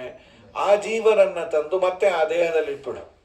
ಏನಿಲ್ಲ, 1 ವರ್ಷ ಅವರೆಲ್ಲೋ ಅಪ್ಸ್ಕೊಂಡಾಗಿದ್ರು ಅಂತ ಇಷ್ಟೇ ಆಗತ್ತೆ. ಎಲ್ಲೋ ಹೋಗಿದ್ರು, ಏನೋ ಚಾತುರ್ಮಾಸ ಕಂಟಿನ್ಯೂ ಮಾಡ್ತಿದ್ದಾರೆ ಅನ್ಕೊಂಡ್ಬಿಡ್ತಾರೆ ಅವರು. ಅಲ್ಲಿ ಅವ್ರ ದೇಹ ಉಳಿಯತ್ತೆ. ಅಪ್ಪನಿಂದ ಸಾಯಿ ಅಂದದ್ದು ಸತ್ಯ ಆಗತ್ತೆ. ಯಾವ ದೇಹದಲ್ಲಿ ಸಾಯಬೇಡಿ ಎಂದಿದ್ರೋ ಆ ದೇಹವು ಉಳಿಯತ್ತೆ. ಈ ಕೆಲಸ ನೀನು ಮಾಡು ಅಂತ ಹರಿವಂಶ ಹೇಳಿದ್ದು. ಈ ಹರಿವಂಶದಲ್ಲಿ ಹೇಳಿದ್ದನ್ನು ಮಹಾಭಾರತ ತಾತ್ಪರ್ಯದಲ್ಲಿ ಆಚಾರ್ಯರು ಕಂಟಿನ್ಯೂ ಮಾಡಿದ್ದಾರೆ. ಅಂದರೆ ಎಸ್, ಇದು ಹೌದು, ಈ ಘಟನೆ ಅದು ಯಾವುದು ಪ್ರಕ್ಷಿಪ್ತ ಅಲ್ಲ, ಇದು ಸಮ್ಮತ ಅಂತ ಅನ್ನೋದಕ್ಕೇನೆ 6 ಮಕ್ಕಳು. ವಸುದೇವ, ದೇವಕಿ. ದೇವಕಿ ಬಂದು ಕಂಸನ ತಂಗಿ. ವಸುದೇವ ವಿಶೇಷವಾಗಿ ಶೂರ ಅನ್ನೋನ ಮಗ. ನೋಡಲಿಕ್ಕೆ ಅವತ್ತಿನ ಕಾಲದಲ್ಲಿ ತುಂಬ ಚೆನ್ನಾಗಿದ್ದ. ಅವನು ಹುಟ್ಟಿದಾಗ ಆನಕ ದುಂದುಬಿಗಳು ಅಂತ ದೇವತೆಗಳ ವಾದ್ಯ, ಅದು ಮೊಳಗುತ್ತಂತೆ. ಅದಕ್ಕೆ ಅವನಿಗೆ ಇನ್ನೊಂದು ಹೆಸರಿತ್ತು, ಆನಕ ದುಂದುಬಿ ಅಂತ. ವಸುದೇವನಿಗೆ ಆನಕ ದುಂದುಬಿಗಳು ಮೊಳಗ್ತು, ಅಷ್ಟು ಚೆನ್ನಾಗಿದ್ದ. ಸರಿ, ಅವನನ್ನು ಕೊಟ್ಟು ಮದುವೆ ಮಾಡಬೇಕಾದ್ರೆ ಅಶರೀರವಾಣಿ ಆಯಿತು. ಇವಳಲ್ಲಿ ಹುಟ್ಟೋ 8ನೇ ಮಗು ನಿನ್ನನ್ನು ಕೊಲ್ಲತ್ತೆ. ಯಾವಾಗ ಮಾತಾಯಿತೋ ತಕ್ಷಣ ಇವನೇನು ಮಾಡಿದ, ಕತ್ತಿಯನ್ನು ಎಳೆದ, ಕೊಂದೇ ಬಿಡ್ತೇನೆ, ಇಲ್ಲ ಆ ಮಕ್ಕಳನ್ನು ನಿನಗೆ ಅರ್ಪಿಸ್ತೇನೆ, ಒಂದೊಂದೇ ನೀನು ಕೊಲ್ಕೋ ಅಂತ 6 ಮಕ್ಕಳನ್ನು ಅವನು ಸಂಹಾರ ಮಾಡಿದ ಅಂತ. ಈ ಮಧ್ಯದಲ್ಲಿ ವಸುದೇವ ದೇವಕಿ ಭೂಲೋಕದಲ್ಲಿ ಹುಟ್ಟಿದ್ರಲ್ಲ, ಇವ್ರು ಯಾರು ಅಂದರೆ ಕಶ್ಯಪ ಅದಿತಿಗಳು. ಅದಿತಿ ಕಶ್ಯಪರು. ಅವರು ಇಲ್ಲಿ ಹುಟ್ಟಲಿಕ್ಕೆ ಏನು ಕಾರಣ? ಕೃಷ್ಣಾವತಾರ ಆಯಿತು, ಅವರಲ್ಲಿ ಎಲ್ಲ ಸರಿ. ಆದರೆ ಹರಿವಂಶ ಹೇಳೋ ಪ್ರಕಾರ ಒಂದು ಶಾಪ ಕಾರಣ ಅಂತ. ಅದೇನು ಶಾಪ? ಇಲ್ಲಿ ಹೇಳ್ತಾರೆ, ಪುರಾಹಿ ಕಶ್ಯಪೋ ವಿಷ್ಣೋ ವರುಣಸ್ಯ ಮಹಾತ್ಮನಃ ಜಹಾರ ಯಜ್ಞೀಯ ಗಾವಃ ಪಯೋದಾಶ್ಚ ಮಹಾಮಖೆ ಅದಿತಿ ಸುರಭಿಶ್ಚೋಭೆ ದೇವಾರ್ಯೇ ಕಶ್ಯಪಸ್ಯತು. ಹಿಂದೇನಾಯಿತು, ಕಶ್ಯಪರು ಒಂದು ದೊಡ್ಡ ಯಾಗವನ್ನು ಮಾಡಿದರು. 100 ಜನಕ್ಕೆ ಭೋಜನಾದಿಗಳಾಗಬೇಕು. ಭೋಜನಾದಿಗಳನ್ನು ಅಡುಗೆಯವ್ರನ್ನ ಕರೆಸಿ ಮಾಡಿಸಿ ಪಾತ್ರೆ ತೊಳೆ ಇದೆಲ್ಲ ಸಮಸ್ಯೆ. ಮತ್ತೇನು ಮಾಡೋದು? ವರುಣದೇವರ ಮನೆಯಲ್ಲಿ ಒಂದು ಕಾಮಧೇನು ಇತ್ತು. ಅದು ಕೇಳಿದ್ದು ಕೊಡ್ತಾ ಇತ್ತು, ವೆಂಡಿಂಗ್ ಮೆಷಿನ್ ಇದ್ದಾಗ. ಅದು ಯಾರು ಏನೇ ಕೇಳಿದ್ರು ಅಲ್ಲಿ ಹೋಗಿ, ಏನಿಲ್ಲ ಅವ್ರು ಏನೇ ಊಟ ತಿಂಡಿ ಕೇಳಿದ್ರು ಆಕಳು ತೋರಿಸೋರು, ಅಲ್ಲಿ ಹೋಗ್ರಿ ಅಂತ. ಹೀಗೊಂದು ವ್ಯವಸ್ಥೆ ಇತ್ತು. ಅದಿತಿ ಸುರಭಿ ಇವರೇನು ಮಾಡಿದರು, ಯಜ್ಞ ಎಲ್ಲ ಮುಗಿದ ಮೇಲೆ ಕಶ್ಯಪರು ಆ ಆಕಳನ್ನು ವಾಪಸ್ ಕೊಡ್ತೀನಿ ಅಂದರೆ ಕೊಡಬೇಡ್ರಿ ಅಂದರು. 15 ದಿನ ಅಡುಗೆ ತಪ್ಪಿದೆ, ಬಾಯಿ ಮುಚ್ಕೊಂಡಿರ್ರಿ ಅಂಥೇಳಿ ಅವರಿಬ್ಬರು ಇನ್ಸ್ಪೈರ್ ಮಾಡಿದ್ರು. ಅಲ್ಲೇ ಅದು ಅವ್ರದ್ದು ಇರ್ಬೋದು. ಅವ್ರು ಕೇಳಲಿಕ್ಕೆ ಬಂದರೆ ಒಂದು ಹೋಮಾನ ಮನ್ನೆ ಸೂಕ್ತ ಹೋಮಾನ ಇಟ್ಕೊಂಬೇಡ, ಇದಾದ್ಮೇಲೆ ಕೊಡೋಣ. ಅವ್ರು ಬಂದಾಗೆಲ್ಲ ಹೋಮ. ಅವ್ರಿಗಂದ್ರೆ ಯಾಕನ್ನ ಇವರು ಕೊಟ್ಟನೋ. ಈ ಕೆಲವ್ರಿಗೆ ಅದೊಂದು ರೋಗ, ಪಕ್ಕದ ಮನೆಯದು ಏನಾದರೂ ಇಸ್ಕೊಂಡ್ಬಿಟ್ರೆ ಕೊಡಲಿಕ್ಕೆ ಮನಸ್ಸು ಬರಲ್ಲ, ಅದನ್ನೇ ಇಟ್ಕೊಂಡು. ಸರಿ, ಅದಿತಿ ಸುರಭಿಶ್ಚೋಭೆ ದ್ವೇಬಾಲೆ ಕಶ್ಯಪಸ್ಸತು ಪ್ರದೀಪಯಾನ ಸ್ಥಾಗಾಸ್ತು ನೈಚ್ಛತಾಂ ವರ್ಣಸ್ಸ ವೈ ತಥೋ ಮಾಂ ವರುಣೋಭ್ಯೇತ್ಯ ಪ್ರಣಮ್ಯ ಶಿರಸಾನತಂ ಉವಾಚ ಭಗವನ್ಗಾವೋ ಗುರುಣಾಮೇ ಹೃತ ಇತಿ. ಅವರು ವರುಣದೇವರು ಕಶ್ಯಪರಿಗೆ ಇನ್ನು ಕೇಳಿದ್ರೆ ಶಾಪ ಕೊಡ್ತಾರೆ. ಬ್ರಹ್ಮದೇವರ ಹತ್ರ ಬಂದು ರಿಪೋರ್ಟ್ ಮಾಡಿದರು, ನನ್ನ ಆಕಳಕ್ಕೆ ಹದ್ದಿದ್ದಾರೆ ಅವರು, ಕೆಲಸ ಆದಮೇಲೆ ವಾಪಸ್ ಕೊಡ್ತಾ ಇಲ್ಲ. ಬ್ರಹ್ಮದೇವರು ಬಂದು ಬೈದರು ಕಶ್ಯಪರನ್ನು. ಮೊಮ್ಮಗನೇ, ಅಲ್ಲಪ್ಪ ನಿಮ್ಮ ಮನೆ ಕೆಲಸಕ್ಕೆ ಅಂತ ಇಸ್ಕೊಂಡು ಅದು ತಪ್ಪಲ್ಲ, ಕೆಲಸ ಆದಮೇಲೆ ಅವ್ರವ್ರ ಪದಾರ್ಥ ಅವರು ಕೊಡಬೇಕು. ಈಗ ನೀವು ಮಾಡಿದ್ದರಿಂದ, ಗೋವಿನ ಮೇಲೆ ತುಂಬ ಪ್ರೀತಿ ಮಾಡಿದ್ದರಿಂದ, ವರುಣದೇವರಿಗೆ ನೀನು ಮೋಸ ಮಾಡಿದ್ದರಿಂದ ನಾನು ಶಾಪ ಕೊಡ್ತೀನಿ, ಭೂಲೋಕದಲ್ಲಿ ಹುಟ್ಟ್ರಿ. ಆ ಇನ್ಸ್ಪೈರ್ ಮಾಡಿದವರು ಇಬ್ಬರ ಜೊತೆ ನೀನು ಹುಟ್ಟು, ಅದಿತಿ ಸುರಭಿ. ಆ ಕಶ್ಯಪನೇ ವಸುದೇವನಾದ, ಅದಿತಿಯೇ ದೇವಕಿಯಾದ್ದು, ಸುರಭಿಯೇ ರೋಹಿಣಿಯಾಗಿ ಹುಟ್ಟಿದ್ದು ಅಂತ ಅದನ್ನು ಅಂತಾರೆ. ಮಮತಾ ಕ್ಷಕ್ಷಯಾಗಾವೋ ದಿವ್ಯ ಕಾಮದುಗ ವಿಭೋ. ಸರಿ, ಅದಾದ ಮೇಲೆ ಅವರು ಮತ್ತೆ ತಪಸ್ಸು ಮಾಡಿದರು. ಹೇಗೂ ಭೂಲೋಕದಲ್ಲಿ ಹುಡ್ತೀವಿ, ಮತ್ತೇನಾದರೂ ಒಂದಿಷ್ಟು ಪುಣ್ಯದ ಕೆಲಸ ಆಗಬೇಕು ಅಂತ ದೇವರು ನಮ್ಮ ಮನೇಲಿ ಅವತಾರ ಮಾಡಲಿ ಅಂತ ತಪಸ್ಸು ಮಾಡಿದ್ದಕ್ಕೆ ಕಶ್ಯಪಾದಿತಿಯರು 10,000 ವರ್ಷ ತಪಸ್ಸು ಮಾಡಿದರು. ಇದನ್ನು ಹೇಳೋ ದೇವರೇ, ನಿಮ್ಮ ಮನೆಯಲ್ಲಿ ನಾ ಪುಕ್ಕಟ್ಟೆ ಹುಟ್ಟಿಲ್ಲ, ನೀವು 10,000 ವರ್ಷ ತಪಸ್ಸು ಮಾಡಿದ್ರಿ. ತಪಸ್ಸು ಮಾಡಬೇಕಾದ್ರೆ ನೀವು ತಿಂದದ್ದು ಏನು ಅಂದರೆ ಒಣಗಿರೋ ಎಲೆ ಅಂತ. ದಿನ ಒಣಗಿರೋ ಎಲೆ ತಿನ್ಕೊಂಡು 10,000 ವರ್ಷ ಇದ್ರಂಥವ್ರು. ದೇವರು ಸುಸ್ತಾಗ್ಬಿಟ್ಟು, ಏನು ಬೇಕು ನಿಮಗೆ, ನೀನೇ ನಮ್ಮ ಮನೇಲಿ ಅವತಾರ ಮಾಡಬೇಕು, ಆಯಿತು ಅಂಥೇಳಿ ದೇವರಂತಾನೆ. ದೇವಕಿ ರೋಹಿಣಿ ಚೇಮೆ ವಸುದೇವಸ್ಯ ಧೀಮತಃ ತತ್ರ ಅವತರತ ಲೋಕಾನಾಂ ಭವಾಯ ಮಧುಸೂದನಃ. ಭಗವಂತ ಅಲ್ಲಿ ಅವತಾರ ಮಾಡಿದ. ಗೋವುಗಳ ಮೇಲೆ ನೀವು ಅಷ್ಟು ಪ್ರೀತಿ ಮಾಡಿದ್ದರಿಂದ ಗಾಶ್ಚತೆ ರಕ್ಷತೋ ವಿಷ್ಣು ವನಾನಿ ಪರಿಧಾವತಃ. ಕಾಡು ಮೇಡುಗಳನ್ನು ಸಂಚರಿಸ್ತಾ ಭಗವಂತ ಗೋವುಗಳನ್ನು ರಕ್ಷಿಸು. ದೇವಕಿ ರೋಹಿಣಿ ಗರ್ಭದಲ್ಲಿ ನೀನು, ದೇವಕಿಯ ಗರ್ಭದಲ್ಲಿ ನೀನು ಅವತಾರವನ್ನು ಮಾಡಬೇಕು. ರೋಹಿಣಿಯಲ್ಲಿ ನಿನ್ನ ಅಣ್ಣನಾಗಿ ಶೇಷದೇವರು ಬಂದರು. ಅಲ್ಲೊಂದು ಆವೇಶ ಇತ್ತು ದೇವರದು. ಸೊ ಇಬ್ಬರಲ್ಲೂ ಅವತಾರ ಮಾಡುವಂಥ ಬಾಲೇ ತ್ವಯಿ ಮಹಾವಿಷ್ಣು ವನಾನಿ ಪರಿಧಾವತಃ. ನೀನು ಗೋವುಗಳನ್ನೆಲ್ಲ ರಕ್ಷಣೆ ಮಾಡಬೇಕು ಅಂತ ಇವೆಲ್ಲ ದೇವತೆಗಳು ಪ್ರಾರ್ಥನೆಯನ್ನು ಮಾಡಿದರು. ಭೂದೇವಿನೂ ಪ್ರಾರ್ಥನೆ ಮಾಡಿದ್ಲು, ಸ್ವಾಮಿ ನನಗೆ ಭಾರ ಹೆಚ್ಚಾಗಿದೆ, ಕಮ್ಮಿ ಮಾಡು ಅಂತ. ಅದೇನದು ಭಾರ? ತಥಾ ಹಿ ಲೋಕೆ ಪತಿನಿಂದಕೆಭ್ಯ ಪತಿವ್ರತಾನಾಂ ಅಪರಕ್ವ ಭಾರ. ವಾದಿರಾಜರು ಅನ್ನೋದೇನೆಂದರೆ, ಪತಿವ್ರತ ಸ್ತ್ರೀಯರಿಗೆ ತುಂಬ ಭಾರ ಯಾವುದು ಅಂದರೆ ಅವ್ರ ಗಂಡನ ಬೈಯೋದು ಕೇಳಲಿಕ್ಕಾಗಲ್ಲಂತೆ, ಅವ್ರ ಎದುರಿಗೆ ಅದನ್ನು ಬೈಬಾರ್ದಂತೆ. ಈಗಿನವರು ಹಾಗೆ ಅಂತಾರೆ, ನೀವ್ಯಾರು ಬೈಬೇಡ್ರಿ ನಮ್ಮ ಯಜಮಾನ್ರನ್ನು, ನಾ ಮಾತ್ರ ಬೈಬೇಕು ಅಂತ. ಹಾಗಾಗಿ ಸರಿ, ಗರ್ಭಸ್ಥಾನಾಪಿ ಗತಿರ್ವಿಜ್ಞೇಯ ಭುವಿದೇಹಿಕಾನ್. ನಂತರದಲ್ಲಿ ಇಷ್ಟೆಲ್ಲ ಆಯಿತು. ಭೂದೇವಿ ಕೇಳಿದಾಗ ದೇವರಂದ, ನೀವೇನು ಯೋಚನೆ ಮಾಡಬೇಡ್ರಿ, ನಾವು ವ್ಯವಸ್ಥೆಯನ್ನು ಮಾಡ್ತೇನೆ ಅಂತ. ಅಷ್ಟರಲ್ಲಿ ವಸುದೇವನಿಗೆ ದೇವಕಿಗೆ ವಿವಾಹ, ಊರೇಗಿಂಪು, ಊರೆಲ್ಲ ಮೆರವಣಿಗೆ, ಅಶರೀರವಾಣಿ ಆಯಿತು. ಇವಳಲ್ಲಿ ಹುಟ್ಟೋ 8ನೇ ಮಗು ನಿನ್ನನ್ನು ಕೊಲ್ಲತ್ತೆ. ಆಗ ಏನು ಮಾಡ್ದ, ಜೈಲಲ್ಲಿಟ್ಟ. ಒಂದೊಂದೇ ಮಗು ಆಯಿತು. ಆ ಮಗುವನ್ನು ಸಂಹಾರ ಮಾಡಿದ. ಇದಾದ ನಂತರದಲ್ಲಿ ಸಪ್ತಮೋ ದೇವಕಿ ಗರ್ಭೋ ಯೋಂತ ಸೌಮ್ಯೋ ಮಮಾಗ್ರಜ ಸಂಕರ್ಷಣತ್ತು ಗರ್ಭಸ್ಯ. ಅವನನ್ನು ಗರ್ಭದಿಂದ ಸಂಕರ್ಷಣ, ಚೆನ್ನಾಗಿ ಎಳೆಯೋದು, ಅಂದರೆ ಅದು ಸತ್ತಿಲ್ಲದಂತೆ ಬದುಕಿರುವಂತೆ ಎಳೀರಿ ಅಂತ. ದೇವಕಿಯ ಗರ್ಭದಿಂದ ಎಳೆದು ರೋಹಿಣಿಯ ಗರ್ಭಕ್ಕೆ ಶಿಫ್ಟ್ ಮಾಡಿಬಿಟ್ರು. 7ನೇ ಮಗು ಸಂಕರ್ಷಣ, ಬಲರಾಮದೇವರು ಅವರನ್ನು ಕೊಟ್ಟು ಕಳಿಸ್ದ. ಅದಕ್ಕೆಲ್ಲ ನಮ್ಮ ವಾದಿರಾಜರು ಬೇರೆ ಬೇರೆ ಅರ್ಥವನ್ನು ಹೇಳ್ತಾರೆ. ಯಾಕೆ ರಾಮಾವತಾರದಲ್ಲಿ ತಮ್ಮನಾದವನ್ನು ಪ್ರಮೋಟ್ ಮಾಡಿದ್ದು ಯಾಕೆ ಅಂದರೆ, ಅವರಂದರು ನೀ ಅಲ್ಲೆಲ್ಲ ಹೋಗಿ ಸ್ವಚ್ಛ ಮಾಡಿದ್ರೆ ಆಮೇಲೆ ನಾನು ಬರ್ತೀನಿ ಭಕುತ ಜನ ಮುಂದೆ, ನೀನವರ ಹಿಂದೆ. ತಥಾಹಿ ಈ ರಾಜನೆಲ್ಲ ಸಂಪ್ರೇಷಯಂತೆ ಸ್ವ ನರೇಂದ್ರ ಸ್ವಯಾಂ ಶಕೀಯಾಂ ಪುರತ ಪ್ರಯಾಣದ ಮುಂಚೆ ರಾಜರೆಲ್ಲ 2 ಕಳಿಸೋರು. ಒಂದು ರೂಮು, ಇನ್ನೊಂದು ಅಡಿಗೆ. 2 ಬೇಕು ನೋಡ್ರಿ, ಫುಡ್ಡು ಬೆಡ್ಡು 2 ಚೆನ್ನಾಗಿದ್ದರೆ ಯಾತ್ರೆ ಚೆನ್ನಾಗಿರುತ್ತೆ. ಒಳ್ಳೆ ರೂಮ್ ಕೊಟ್ಟು ಎದ್ದಾಗೆಲ್ಲ ಕಾಫಿ ತಿಂಡಿ ಕೊಡ್ತಾಯಿದ್ರೆ ಯಾತ್ರೆ ಹೋದ್ರೆ ಅವ್ರ ಜೊತೆ ಹೋಗ್ಬೇಕ್ರಿ. ಒಂದು ಚೂರು ಶ್ರಮ ಗೊತ್ತಾಗಿಲ್ಲ, ಏನೇನು ಮಾಡಿದ್ರಿ ಅಂತ.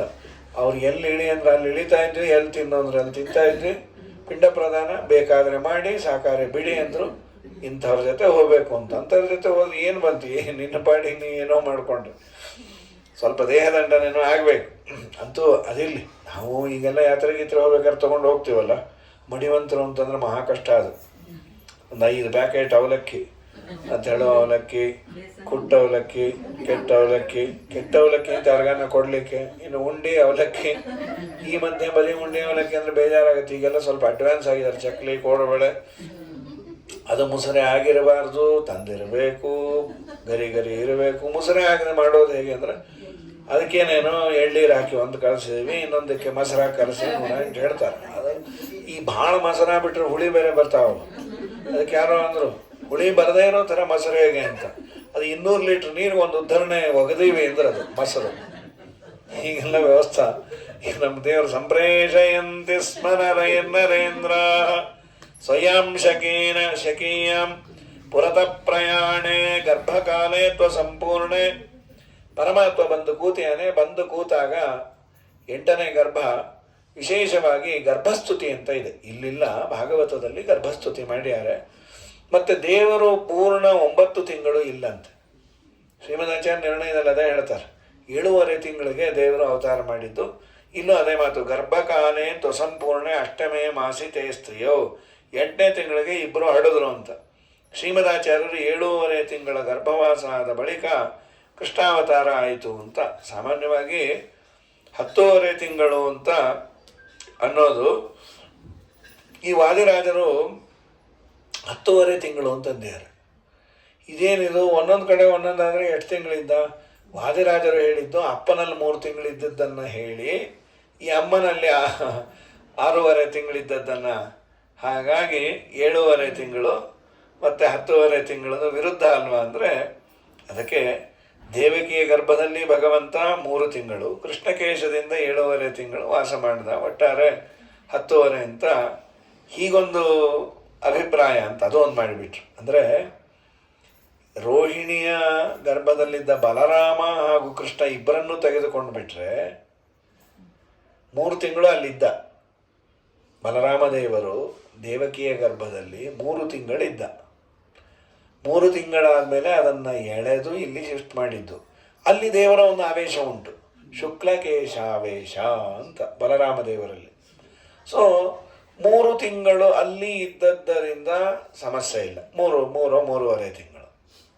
ಕೃಷ್ಣ 7 ತಿಂಗಳಿದ್ದ, 7 + 3 ಎರಡೂ ಸೇರಿ ಭಗವಂತ ಇದ್ದ ಅಂತ ವ್ಯವಸ್ಥೆಯನ್ನು ಮಾಡಿ 10.5 ತಿಂಗಳು ಅಂತ ವಾದಿರಾಜರು ಹೇಳಿದ್ದಾರೆ ಅಂತ ವಿರೋಧ ಪರಿಹಾರ ಮಾಡಬಹುದು ಅಂತ. ಯಾಮೇವ ರಜನೀಂ ಕೃಷ್ಣ, ಆಗ ಬ್ರಹ್ಮಾದಿಗಳು ಬಂದು ಗರ್ಭಸ್ತುತಿ ಮಾಡ್ಯಾರ.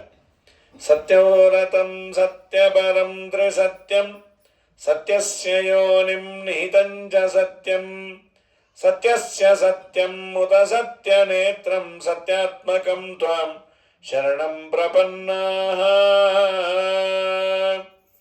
ಭಗವಂತನಿಗೆ ಸತ್ಯವ್ರತ, ಸತ್ಯಪರ, ತ್ರಿಸತ್ಯ ಅದೆಲ್ಲ ಸತ್ಯ ಶಬ್ದಗಳಿಗೆ ಬೇರೆ ಬೇರೆ ಅರ್ಥವನ್ನು ಆಚಾರ್ಯರು ಬರೀತಾರೆ. ತಂತ್ರ ಭಾಗವತ ಅನ್ನೋ ಗ್ರಂಥದ ಪ್ರಮಾಣವನ್ನು ಕೊಟ್ಟು, ಉತ್ತಮವಾದ ಜ್ಞಾನ ಆನಂದಾತ್ಮಕ ದೇಹವುಳ್ಳವನು, ಪಂಚಭೂತ ವಿಲಕ್ಷಣ, 3 ವೇದ ಪ್ರತಿಪಾದನೆಯಲ್ಲಿ ಸತ್ಯ ಅನ್ನೋದಕ್ಕೆ ಬೇರೆ ಬೇರೆ ಅರ್ಥ. ಸತ್ಯಭೂತವಾದ ಜಗತ್ತನ್ನು ಹಡಿದವನು, ಸತ್ಯ ನಿಹಿತಮ್ಮ ಅದರಲ್ಲಿ ಪ್ರವೇಶ ಮಾಡಿದವನು, ಮುಕ್ತಿಯೋಗ್ಯರಿಗೆ ಸಾಧನೆ ಮಾಡಿಸಿ ಮೋಕ್ಷ ಕೊಡೋನು, ಸತ್ಯಭೂತವಾದ ಜಗತ್ತಿಗೆ ನೇತಾರ, ಪ್ರಳಯ ಕಾಲದಲ್ಲಿ ಬ್ರಹ್ಮಾಂಡವನ್ನೇ ನುಂಗುವವನು. ಈ ಅಭಿಪ್ರಾಯದಲ್ಲಿ ಏಕಾಯನೋಸೋ ದ್ವಿಫಲಸ್ತ್ರಿಮೂಲಃ ಚತುರಸ ಪಂಚಶಿವ ಷಡಾತ್ಮ ಸಪ್ತತ್ವಘಟ್ಟ ವಿಟಪೋ ನವಾಕ್ಷಃ ದಶಚ್ಛದೀದ್ವಿಕಗೋಖ್ಯಾದಿ ವೃಕ್ಷಃ. ನಂತರದಲ್ಲಿ ಭಗವಂತ ನೀನು ಎಂಥವನು, 1ರಿಂದ 10. ಈ ಜಗತ್ತೆಂಬ ದೊಡ್ಡ ವೃಕ್ಷ ಅಥವಾ ಈ ನಮ್ಮ ಪಿಂಡಾಂಡ ಅನ್ನೋ ಒಂದು ಮರ, ಅದಕ್ಕೆ ಮೂಲ ಆಧಾರ ನೀನೆ. ಪ್ರಕೃತಿಗೂ ಆಧಾರ ನೀನು. ಸೊ ಒಬ್ಬನು ದೇವರು, 2 ಹಣ್ಣಂತೆ ಇದರಲ್ಲಿ, 3 ಬೇರುಗಳು, 4 ರಸ, 5 ಬಿಳಲು, 6 ಬಗೆ ವಿಕಾರ, 7 ತೊಗಟೆ, 8 ರೆಂಬೆ, 9 ಕೊಟರೆ, 10 ಎಲೆ. ಜಯವದೈ ಮನೆತನಕ್ಕೆ ಬಿಡು ಬಿಡು ಬಿಡು ಬಿಡು ಮನ ಸಂಶಯವ ಜಗವೆಂಬೋ ಗಿಡ ಹುಟ್ಟಿ ತಣ್ಣ 3 ಬುಡದ ಗಿಡ ಕೇಳಣ್ಣ. ಹಣ್ಣುಗಳೆರಡು 5 ಹಣ್ಣಿನೊಳಗೆ 4 ರಸವು ಬಿಳಲು 5 6 ಬಗೆಯ ವಿಕಾರ ಕೇಳು. ಏಳು ಬಗೆಯ ಕೆಂಗಲು ಬಣ್ಣ ರೆಂಬೆಗಳೆಂಟು ಐದಾವಪ್ಪ ಅಕ್ಷವೋದಕ್ಕೆ ಒಂಬತ್ತೈತೆ ಎಲೆಗಳು 10 ಐದಾವಪ್ಪ ಹಕ್ಕಿಗಳೆರಡು ಕೂಡ ಇದಾವೆ ಒಂದೇ ಹಕ್ಕಿ ಹಂಟಿಂತೈತೆ ಮತ್ತೊಂದು ಹಕ್ಕಿ ನೋಡುತ್ತದಪ್ಪ ಉಣ್ಣೋ ಹಕ್ಕಿ ಬಡವಾಗೈತೆ ಉಣ್ಣದ ಹಕ್ಕಿ ಬಲವಾಗೈತೆ ಬಿಡು ಬಿಡು ಬಿಡು ಬಿಡು ಮನ ಸಂಶಯವ ಶುಕನಂಬ ಹಕ್ಕಿ ಹೇಳುತ್ತದಪ್ಪ ದ್ವಾಸುವರ್ಣ ಎಂಬ ಶ್ರುತಿ ಹೇಳ್ತೈತೆ. ದ್ವಾಸುಪರ್ಣ ಅನ್ನೋ ಶ್ರುತಿ ಈ ಶ್ಲೋಕ ಎರಡೂ ಸೇರಿ ಪುರಂದರದಾಸರು ಹೇಳಿದ್ದು. ಈ ನಮ್ಮ ದೇಹವನ್ನೇ ತೆಗೆದುಕೊಂಡ್ರೆ ಇದೇ ಒಂದು ವೃಕ್ಷ, ಇದಕ್ಕೆ ಮೂಲ ಕಾರಣ ಭಗವಂತ. ಪ್ರಕೃತಿಗೂ ನಿಯಾಮಕ ಒಂದು ಭಗವಂತ. ಇದರಲ್ಲಿ 2 ಹಣ್ಣಂತೆ. ಯಾವುದದು ಹಣ್ಣು? ಸಕಾಮ ಕರ್ಮ ಮಾಡಿದಾಗ ದೇವರು ಕೊಡುವ ಒಂದು ಫಲ, ನಿಷ್ಕಾಮ ಕರ್ಮ ಮಾಡಿದರೆ ಇನ್ನೊಂದು ಫಲ. 2 ಹಣ್ಣು. ಹಣ್ಣು ಅಂದಮೇಲೆ ರಸ ಇರಬೇಕಲ್ಲ. 3 ಬೇರು, ಸತ್ವಗುಣ ರಜೋಗುಣ ತಮೋಗುಣವೇ ಬೇರು. ಹಣ್ಣಿನಲ್ಲಿ ರಸ ಉಂಟಾ? ರಸ ಇದ್ರೆ ಹಣ್ಣು ಅನ್ನೋದು, ರಸ ಇಲ್ಲದಿದ್ರೆ ಹಣ್ಣು ಅಂತ ಯಾರಂತಾರೆ? ಕೆಲವೊಮ್ಮೆ ಯಾಮಾನಿ ತೊಗೊಂಡಿರ್ತೀವಿ, 10 ರೂಪಾಯಿಗೆ 50 ನಿಂಬೆ ಹಣ್ಣು ಅಂತ. ಏನು ಆನಂದದಿಂದ ತೊಗೊಂಡ, ಅದು ನೆಲ್ಲಿಕಾಯಿಕಿನ್ನ ಗಟ್ಟಿ ಇತ್ತದು. ಏನು ಮಾಡಿದ್ರು ರಸ ಬರವಲ್ತು. ಅವನು ರಸ ಹಿಂಡಬೇಕು ಅಂತ ಮಹಾ ಪ್ರಯತ್ನ ಮಾಡಿ 3 ಸಲ ವಿಷ್ಣು ಸಹಸ್ರನಾಮ ಪಾರಾಯಣ, 6 ಸಲ ಸುಂದರಕಾಂಡ ಆಯಿತು. ಒಂದು ಹನಿ ಬಿದ್ದರೆ ನೋಡ್ರಿ, ಇವನ ಪ್ರಯತ್ನಕ್ಕೆ ದೇವರು ವಾಯುದೇವರು ಮೆಚ್ಚಿ ಒಂದು ಡ್ರಾಪ್ ಬೀಳಿಸಿದ್ರು. ಅದು ಅದರಿಂದಲ್ಲ, ಇವನು ಒಣಗಾಕಿದ ಪಂಚೆಯಿಂದ ಬಿದ್ದಿದ್ದು. ಹಾಗಾಗಿ ಪ್ರಕೃತದಲ್ಲಿ ಹಣ್ಣು ಅಂದ್ರೆ ರಸ ಇರಬೇಕು. ಅದ್ಯಾವುದು? ಧರ್ಮ ಅರ್ಥ ಕಾಮ ಮೋಕ್ಷ, ಚತುರ್ವಿಧ ಪುರುಷಾರ್ಥಗಳೇ 4 ರಸ. ಅದರಲ್ಲಿ ಡಿಸ್ಟ್ರಿಬ್ಯೂಷನ್ನು ದೇವರು 3+1 ಮಾಡಿದ್ದಾನೆ. ಸಕಾಮ ಕರ್ಮ ಮಾಡಿದರೆ 3 ರಸ ತುಂಬಿ ಕೊಡ್ತಾನಂತೆ, ಧರ್ಮ ಅರ್ಥ ಕಾಮ. ನಿಷ್ಕಾಮ ಕರ್ಮ ಮಾಡಿದರೆ ಒಂದೇ ಒಂದು ರಸ, ಅದು ಮೋಕ್ಷ ರಸ. ನಾವು ಮೋಸ ಹೋಗೋದಲ್ಲೇ. ಸೇಮ್ ರೇಟ್, ಸರ್ ನಿಮಗೆ 3 ಬೇಕೋ ಒಂದೇ ಸಾಕು ಅಂದ್ರೆ ಏನಂತೀವಿ? ಸೇಮ್ ರೇಟ್ ಆದರೆ 3 ಕೊಡು ಅಂತೀವಿ. ವೇಸ್ಕೋನಾಯಿನ ಅಂತ ಹಾಕಿಟ್ಬಿಡ್ತಾನೆ. ನಗುತತಿ ಶೀಘ್ರದಿಂದಲೇ ಸುರಪತನಯ ಸುಯೋಧನನಿಗಿತ್ತಂತೆ ಕೊಡುತ್ತಿಪ್ಪ ಬರೆತು ಧರ್ಮಾರ್ಥಗಳ ಬೇಡುವವರಿಗೆ. ಅಲ್ಲ, ಮೋಕ್ಷ ಮಾತ್ರ ಕೇಳಿದ್ರೆ ಈ 3 ಲಾಸ್ ಆಯ್ತಲ್ಲ. ಪೆದ್ದು ಮೋಕ್ಷ ಕೇಳಿದ್ರೆ ಈ 3 ಬೋನಸ್ ತಾನಾಗೆ ಬರುತ್ತೋ? ಭತ್ತ ಬೆಳೆದವನಿಗೆ ಹುಲ್ಲು ತಾನಾಗೆ ಬರುತ್ತೆ. ವೈದಿಕ ಪದವಿಯ ಐದಿಸುವವಗೆ ಲೌಕಿಕ ಐದಿಸುವುದು ಬಲು ಖ್ಯಾತೆ. ಮೈದೂನ ಗೊಲಿದ ಶ್ರೀ ವಿಜಯ ವಿಠಲ ನಿನ್ನ ಪಾದ ಸಾಕ್ಷಿಯೇ ಅನುಭವವೋ. ನಿನ್ನ ಒಲುಮೆಯಿಂದ ನಿಖಿಳ ಜನರು ಬಂದು ಮನ್ನಿಸುವರು ಮಹಾರಾಯ. ಎನ್ನ ಪುಣ್ಯಗಳಿಂದ ಈ ಪರಿ ಉಂಟೇನೋ ನಿನ್ನದೇ ಸಕಲ ಸಂಪತ್ತು. ವೈದಿಕ ಪದವಿಯ ಐದಿಸುವವಗೆ ಲೌಕಿಕ ಐದಿಸುವುದು. ನಿನ್ನ ಮನಸ್ಸಿಗೆ ಬಂದರೆ ಒದ್ದಂಟೆ ಡಬ್ಬು ಬೇಕಾದ ಕೊಡ್ತೀವಿ. ಹಾಗಾಗಿ ಧರ್ಮ ಅರ್ಥ ಕಾಮ ಮೋಕ್ಷ ಅನ್ನೋ ರಸಕ್ಕಾಗಿ ಪ್ರಯತ್ನ ಮಾಡಿ ನಿಷ್ಕಾಮ ಕರ್ಮ ಮಾಡಿ ದೇವರು ಕೊಡ್ತಾನೆ. ಆದ ಮೇಲೆ 5 ಬಿಳಲು ಅಂದರೆ ಆಲದ ಮರಕ್ಕೆ ಮೇಲಿಂದ ಕೆಳಗೆ ಬಂದ ಅವಾಂತರ ಬೇರು. ಅದ್ಯಾವುದು ನಮ್ಮ ಜೀವನದಲ್ಲಿ ಅಂದರೆ ಶಬ್ದ ಸ್ಪರ್ಶ ರೂಪ ರಸ ಗಂಧ. ಅದಿದ್ರೆ ಅಲ್ಲ ಬದುಕು. ಹೇಗೆ ಬೇರು ಮರಕ್ಕೆ ಕಾರಣವೋ ನಮ್ಮ ಬದುಕಿಗೆ ಇದು ಬೇಕು. ಶಬ್ದ ಸ್ಪರ್ಶ ರೂಪ ರಸಗಂಧಗಳು, ಪಂಚ ತನ್ಮಾತ್ರಗಳು, 6 ವಿಕಾರ ಅಂತ ಈ ದೇಹಕ್ಕೆ. ಏನು ಸ್ಟೇಟಸ್ಸು? ಅಸ್ಥಿ, ತಾಯಿ ಗರ್ಭದಲ್ಲಿ ಕೂಡೋದು, ಜಾಯತೆ ಹುಟ್ಟೋದು, ವರ್ಧತೆ ಬೆಳೆಯೋದು, ಪರಿಣಮತೆ ಫಿಸಿಕಲಿ ಆ್ಯಂಡ್ ಮೆಂಟಲಿ ವಿಕಾರ ಹೊಂದೋದು, ಅಪಕ್ಷೀಯತೆ ಕುಗ್ಗೋದು. ವಯಸ್ಸಾದ್ಮೇಲೆ ಕೂಗ್ತೀವಿ. ಎಂಥ ಹಾರಾಟ ಚೀರಾಟ ಎಲ್ಲ ಇದ್ದರೂ ವಯಸ್ಸಾದ್ಮೇಲೆ ತಣ್ಣಗಾಗ್ತೀವಿ. ವಯಸ್ಸಿದ್ದಾಗ ಕೂಗಾಡ್ತೀವಿ, ಸ್ವಲ್ಪ ಭಯನೂ ಪಡ್ತಿರ್ತಾರೆ. ಯಾರಲ್ಲಿ ಚಪ್ಪಾಳೆ ಹೊಡೆದ್ರೆ 10 ಜನ ಬರ್ತಾರೆ. ಆಮೇಲೆ ಯಾರಲ್ಲಿ ಯಾರೂ ಇಲ್ಲ ಇಲ್ಲಿ ಬಾಯಿ ಮುಚ್ಕೊಂಡಿರಿ ಅಲ್ಲಿ ಅಂತ ಶಬ್ದಗಳೇ ಬರುತ್ತೆ, ಅಶರೀರವಾಣಿಗಳು. ಆಮೇಲೆ ಒಂದು ತಣ್ಣಗಾಗ್ತಾನೆ. ಈಗ ಅಂದಂದು ಯಾಕೆ ಚಪ್ಪಾಳೆ ಹೊಡೆದಿದ್ದಂತಿಲ್ಲ, ಸಂಧ್ಯಾ ವಂದನೆ ಮಾಡ್ಬೇಕಾದ್ರೆ ಶಿಕಾಯ ಔಷಧ ಅಂತ ಹೇಳಿ ಅಂದ.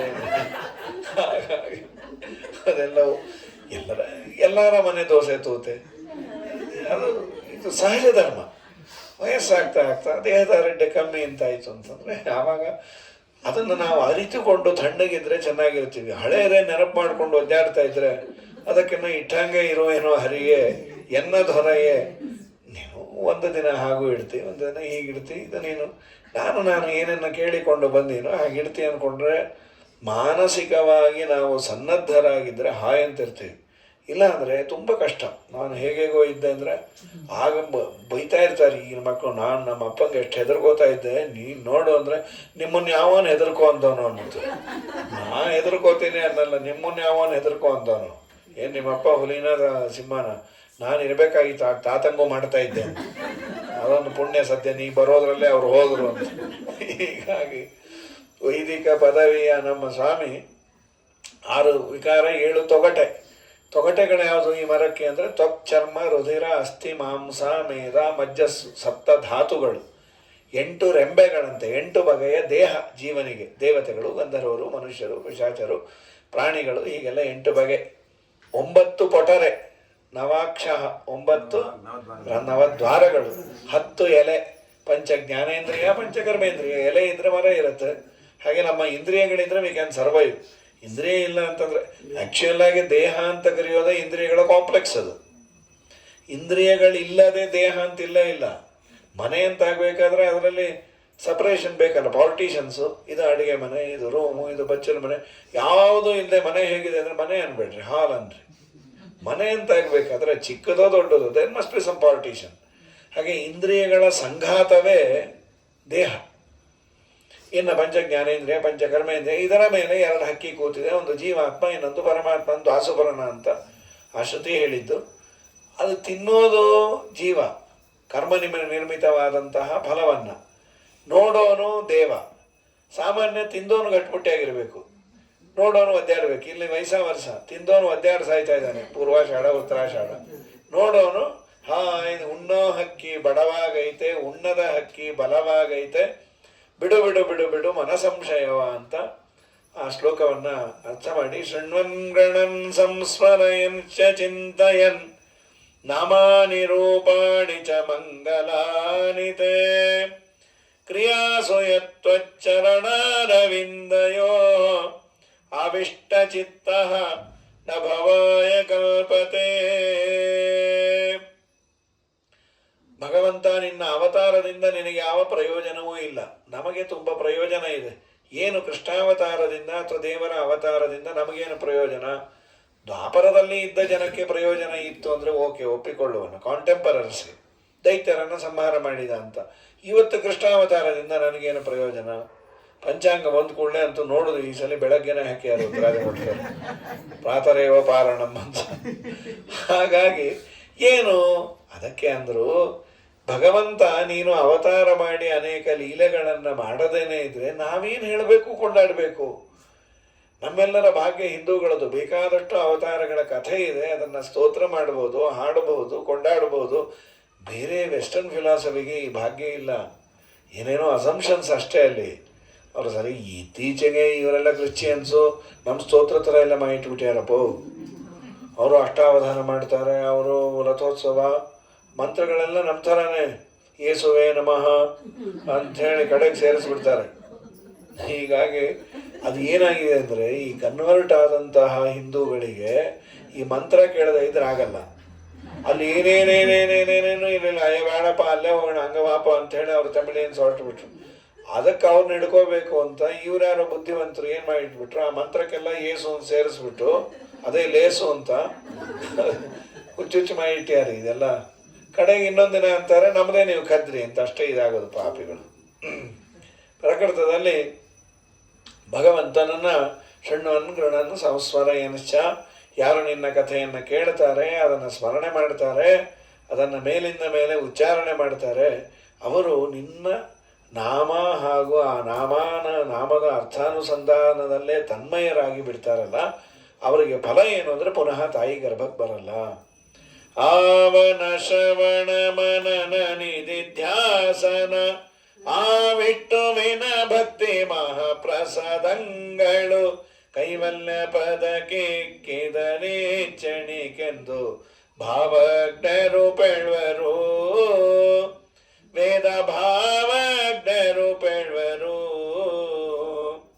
ಜೀವಕ್ಕೆ ಜವನ ಬಧೆಗಳನ್ನು ತಪ್ಪಿಸಿ ಪಾವನ ವೈಕುಂಠಪುರದೊಳಗೆಂದೆಂದು ಆವಾಸವ ಮಾಡಿ ಸುಖಿಸಬೇಕಾದರೆ ಸೇವಿಸು ವೈಷ್ಣವರ, ನೀ ಸೇವಿಸು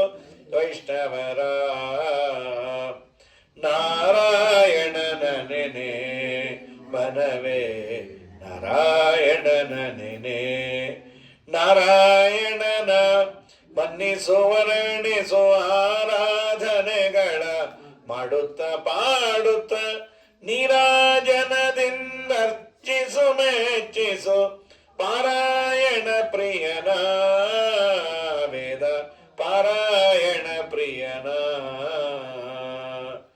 ಅಂಥೇಳಿ ಚೆನ್ನಾಗಿ ದೇವರನ್ನು ಸ್ತೋತ್ರ ಮಾಡಿ ಯಾವ ರಾತ್ರಿ ರೋಹಿಣ್ಯಾಂ ಅರ್ಧರಾತ್ರಿಯು ಯದಾ ಕಾಲಾಷ್ಟಮಿ ಭವೆ ಶ್ರಾವಣ ಬಹುಳ ಅಷ್ಟಮಿ ರಾತ್ರಿ ಚಂದ್ರೋದಯದ ಕಾಲಕ್ಕೆ ಕೃಷ್ಣನ ಯಾಮೇವ ರಜನೀಂ ಕೃಷ್ಣೋ ಜಗ್ನೇ ವೃಷ್ಣಿಕುಲೆ ಪ್ರಭು ಅವತ್ತೇ ಅದೇ ಸಮಯಕ್ಕೆ ದುರ್ಗಾದೇವಿ ಅಲ್ಲಿ ಅವತಾರ ಮಾಡ್ಯಾಳೆ ಯಶೋದಯ ಮಡಿಲಲ್ಲಿ.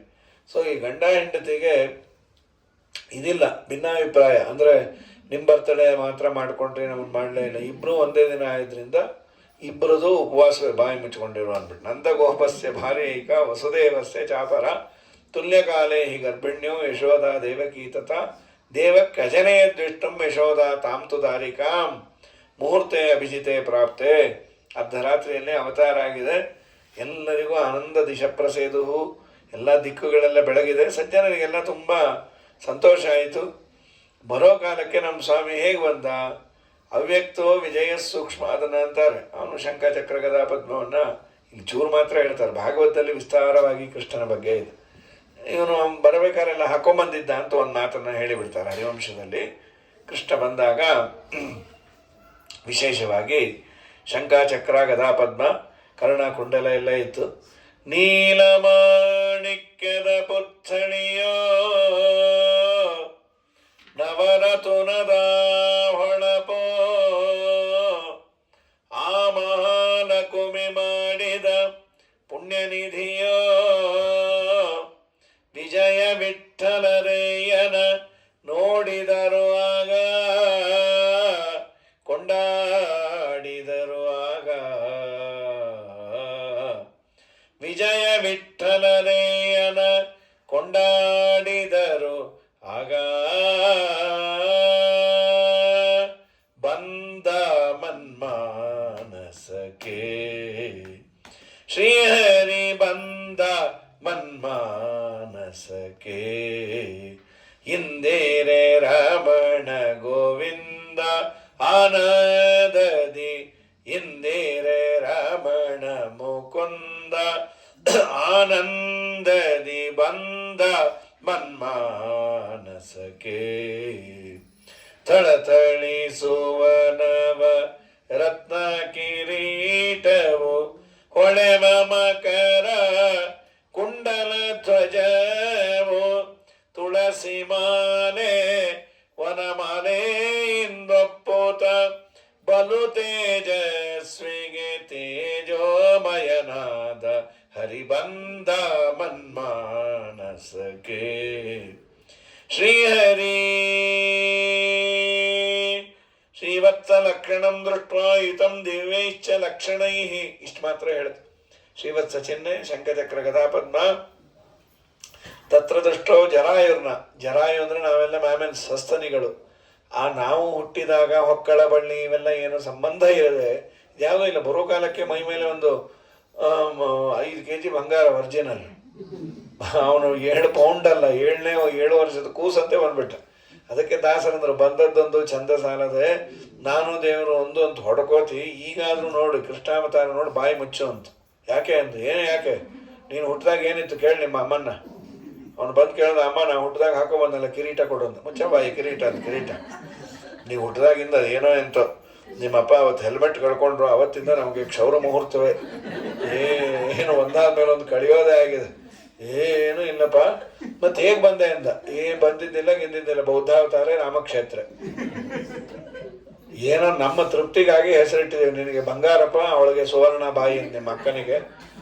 ಏನೇನೇನು ಯಾರ್ಯಾರು ಏನೂ ಹಾಕ್ಕೊಂಡು ಬಂದಿರೋದಿಲ್ಲ. ಇವನು ದೇವರು ಅನ್ನೋದಕ್ಕೆ ಹೀಗೆ ಬಂದೆ.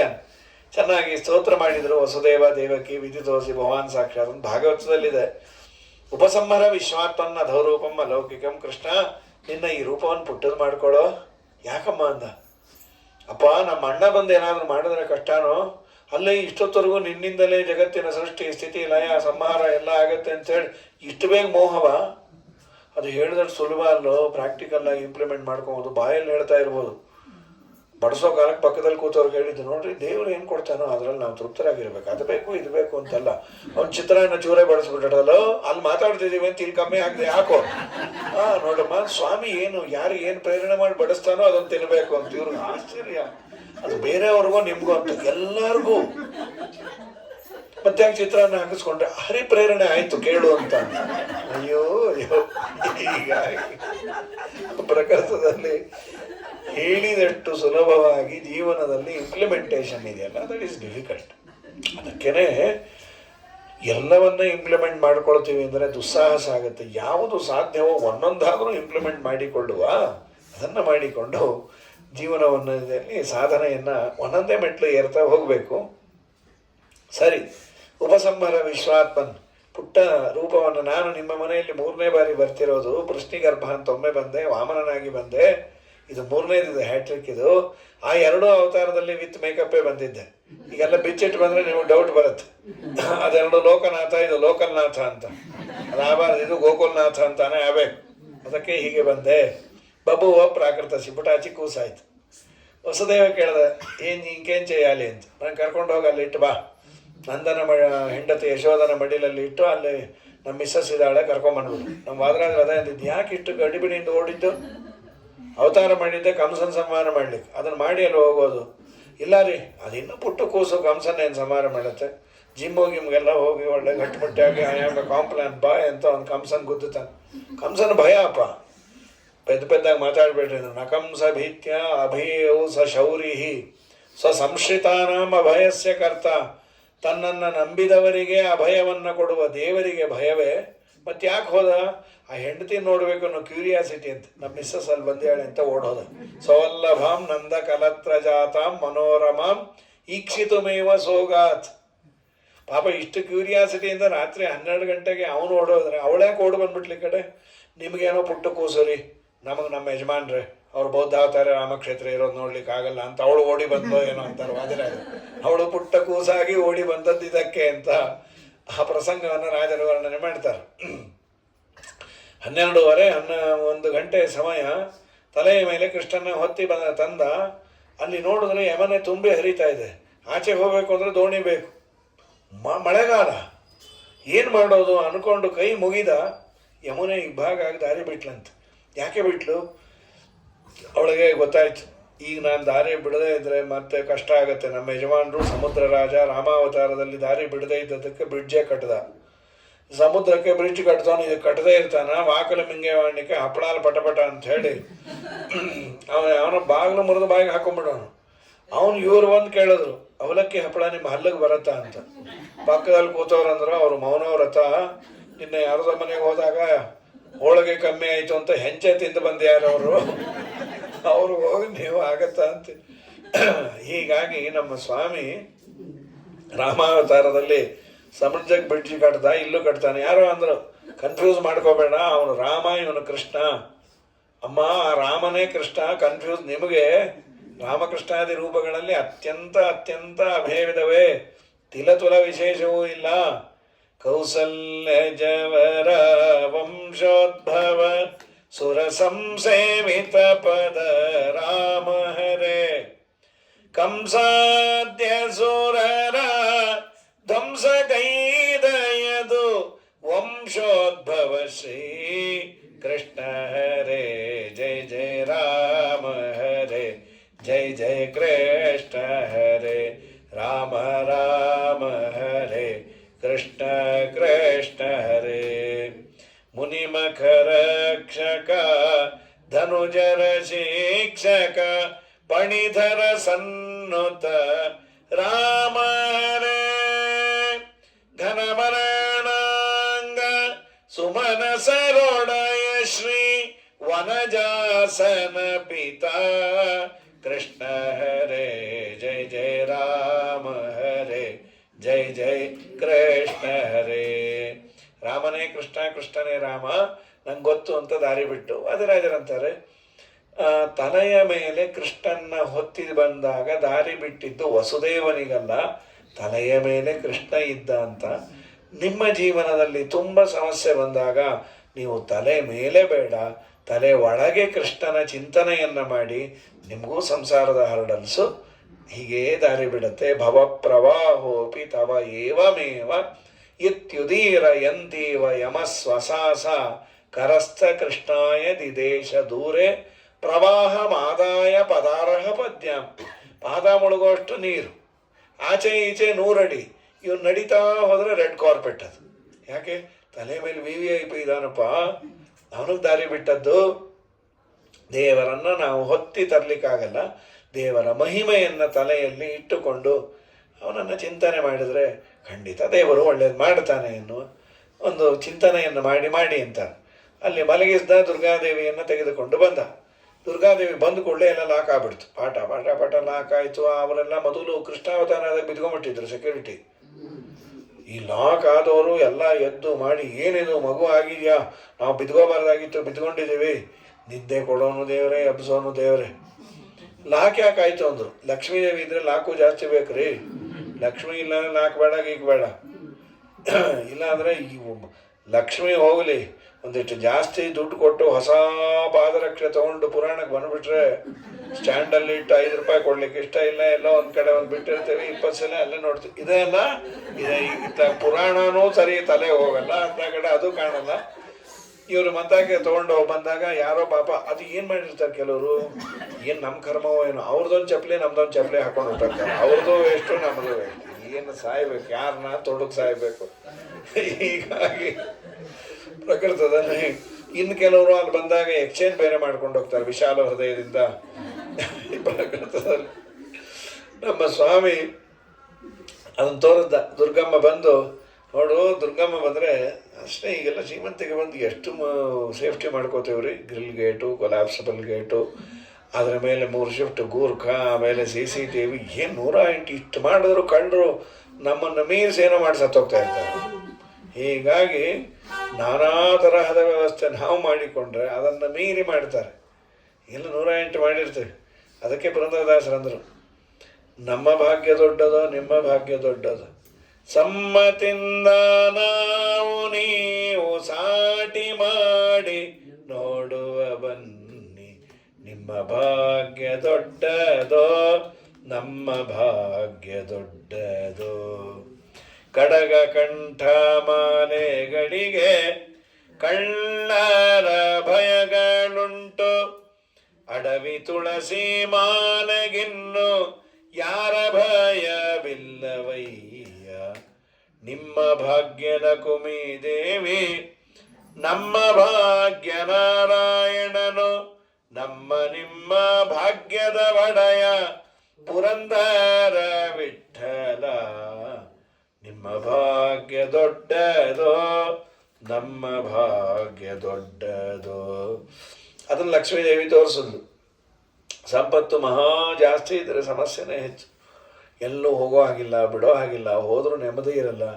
ಮನೆ ತುಂಬ ಸಂಪತ್ತಿದ್ದೆ ಯಾವುದನ್ನು ಊರು ಕೇರಿಗೆ ಹೋದರೆ ಅದೇ ಯೋಚನೆ. ಆ ಗಂಗಾದಲ್ಲಿ ಮುಳುಗ್ದಾಗೆಲ್ಲ ಬೋಲ್ಟ್ ಸರಿ ಇಲ್ಲ, ಸೊಸೆ ಸರಿಗೆ ಹಾಕೋತಾಳೋ ಇಲ್ಲೋ, ಏನು ಗತಿನೋ ಏನೋ, ನಾನೇನೋ ಯಾತ್ರೆ ಬಂದ್ಬಿಟ್ಟಿನಿ, ನನಗೇನೋ ವೈರಾಗ್ಯ ಇದೆ, ಬಟ್ ಪಾಪ ಕಳ್ಳಂಗಿರ್ಬೇಕಲ್ಲ ಅಂಥೇಳಿ ಆ ಸ್ನಾನ ಮಾಡಿ ಕಂಡ ದೇವ್ರನ್ನ ನೋಡಿದಾಗೆಲ್ಲ ಬೇಡ್ಕೊಂಬಂದು, ದೇವ್ರೆ ಯಾತ್ರೆ ಮಾಡಿದ್ರು ಪುಣ್ಯ ಬರುತ್ತೋ ಬಿಡುತ್ತೋ, ನಮ್ಮ ಸೊಸೆಗೆ ಬೋಲ್ಟ್ ಹಾಕೊಂಬ ಬುದ್ಧಿ ಕೊಟ್ಟು ಬಿಡು ಸಾಕು, ಮುಂದಿನ ಸಲ ನಾನು ನೆಟ್ಟಿಗೆ ಯಾತ್ರೆ ಬರ್ತೀನಿ ಅಂತ. ಗಂಗೆಯಲ್ಲಿ ಮುಳುಗುವಾಗ ತಂಬಿಗೆ ಮೇಲಿನ ಚಿಂತೆ, ಸಂಗಾಡಿಗರೆತ್ತ ಪೋದರೆಂಬ ಚಿಂತೆ, ಸರ್ವಯಾತ್ರದಿ ಶಾಖದ ಮೇಲಿನ ಚಿಂತೆ, ಪುರಾಣ ಕೇಳುವಾಗ ಮನೆಯ ಮೇಲಿನ ಚಿಂತೆ.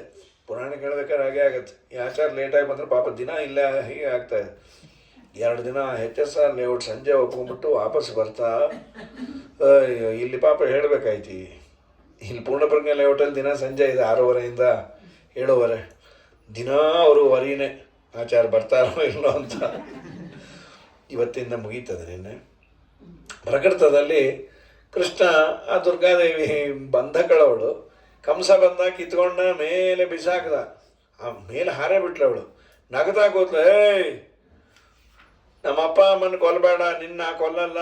ಅಮ್ಮ ಸದ್ಯ ಬದುಕಿದೆ ಅಂದ. ಈ ಬದುಕಿದೆ ಅನ್ಕೋಬೇಡ, ಇನ್ನೊಂದು ಹೇಳ್ತೀನಿ ಕೇಳೋ, ನಿನ್ನನ್ನು ಕೊಲ್ಲೋ ನಿನ್ನೆಲ್ಲೋ ಹುಟ್ಟ್ಯಾನ. ಯಾವ ನರ್ಸಿಂಗ್ ಹೋಮ್ ಅಮ್ಮ? ಎಲ್ಲ ಹೋಮಲ್ಲಿರೋ ನರ್ಸಿಂಗ, ವೆತಕೋ ಬೋಪ ಅಂತದು. ಹಾಗಾಗಿ ತಲೆ ಕೆಟ್ಟೋಯ್ತು. ಹೋಗೋದು ಸುಮ್ಮನೆ ಹೋಗೋದು ಬಿಟ್ಟು ಇದು ಬೇರೆ ಹೇಳೋದು. ಕ್ಷಿಪ್ತಾ ಶಿಲಾತಲೆ ಕನ್ಯೆ ಕಂಸೇನ ದೀರ್ಘದರ್ಶಿತ ಅಂತರಿಕ್ಷ ಗತಾ ದೇವಿ ಗಣೈ ಪರಿವೃತ ತದಾ ದೃಷ್ಟ್ವಾ ಕಂಸಸ್ತುತಾಂ ಕನ್ಯಾಂ ಆಕಾಶಾಂತರಗಾಮಿನಿಂ ಉದ್ವಿಗ್ನಮಾನಸ ಕಂಸಶ್ಚಿಂತೆಯ ಪ್ರವಿವೇಶ. ಈ ದುರ್ಗಾದೇವಿನೇ ದುರ್ಗಾ ಬೆಟ್ಟದಲ್ಲಿರೋದು ಅಂತ ಹನುಮಾನ ಸ್ವಾಮಿಗಳನ್ನೋರು. ಕುಂಜಾರು ಅಂತಾರಲ್ಲ, ಕುಂಜಾರು ಅಂದರೆ ಕೈಜಾರು ಅಂತ ತುಳುನಲ್ಲಿರೋ ಅರ್ಥ ಅಂತದ್ದು. ಕೈ ಜಾರಿದ ಮೇಲೆ ಬಂದ ದುರ್ಗೆ ಅಂತ. ಕುಂಜಾರುಗಿರಿ ಅಂದರೆ ಕೈ ಜಾರಿದಾಗ ಕಂಸನ ಕೈಯಿಂದ ಜಾರಿ ಬಂದ ದುರ್ಗೆಯನ್ನೇ ಪರಶುರಾಮ ದೇವರು ಅಲ್ಲಿ ಪ್ರತಿಷ್ಠಾಪನೆ ಮಾಡಿತ್ತು ಅಂತ. ಅವಳೇ ಈ ದುರ್ಗೆ ಅಂತ. ದುರ್ಗಾ ಅಂತೂ ಹೌದು. ಆ ದುರ್ಗೆ ಬಂದದ್ದು ಯಾಕೆಂದ್ರೆ ಸುಮಧ್ವಿಜಯಲ್ಲಿ ಹೇಳೋದು, ಮಧ್ವಾಚಾರ್ಯರಲ್ಲಿ ಅವತಾರ ಮಾಡಿದಾಗ ಅವರು ನೋಡ್ಕೊಳ್ಳಿಕ್ಕೆ ಅಲ್ಲಿಗೆ ವರ ವಿಮಾನ ಗಿರಾವಪಿ ಚಂಡಿಕಾ ಶಿಶುಮೋಹ ಜನನೀ ತಮಲಾಲಯತ ಅಪರಥ ಪರಿತುಷ್ಟಮನ ಕಥಂ ಚಿರಮೇಶ ವಸೇತ್ ವಿಸಹಾಯಕ. ಮಧ್ವಾಚಾರ್ಯ ಧೈರ್ಯದಿಂದ ಅಲ್ಲೆಲ್ಲ ಓಡಾಡಿದ್ದ ಹೇಗೆ ಅವರಮ್ಮ ನೋಡ್ಕೋತಾ ಇದ್ಲು. ಅವರಮ್ಮ ಇಲ್ಲೆಲ್ಲ ಇದ್ದಲ್ರಿ, ಅದಕ್ಕೆ ಮೇಲ್ ಕೂಡಿಸ್ಬಿಟ್ಟಿದ್ದ ದುರ್ಗಮ್ಮನ.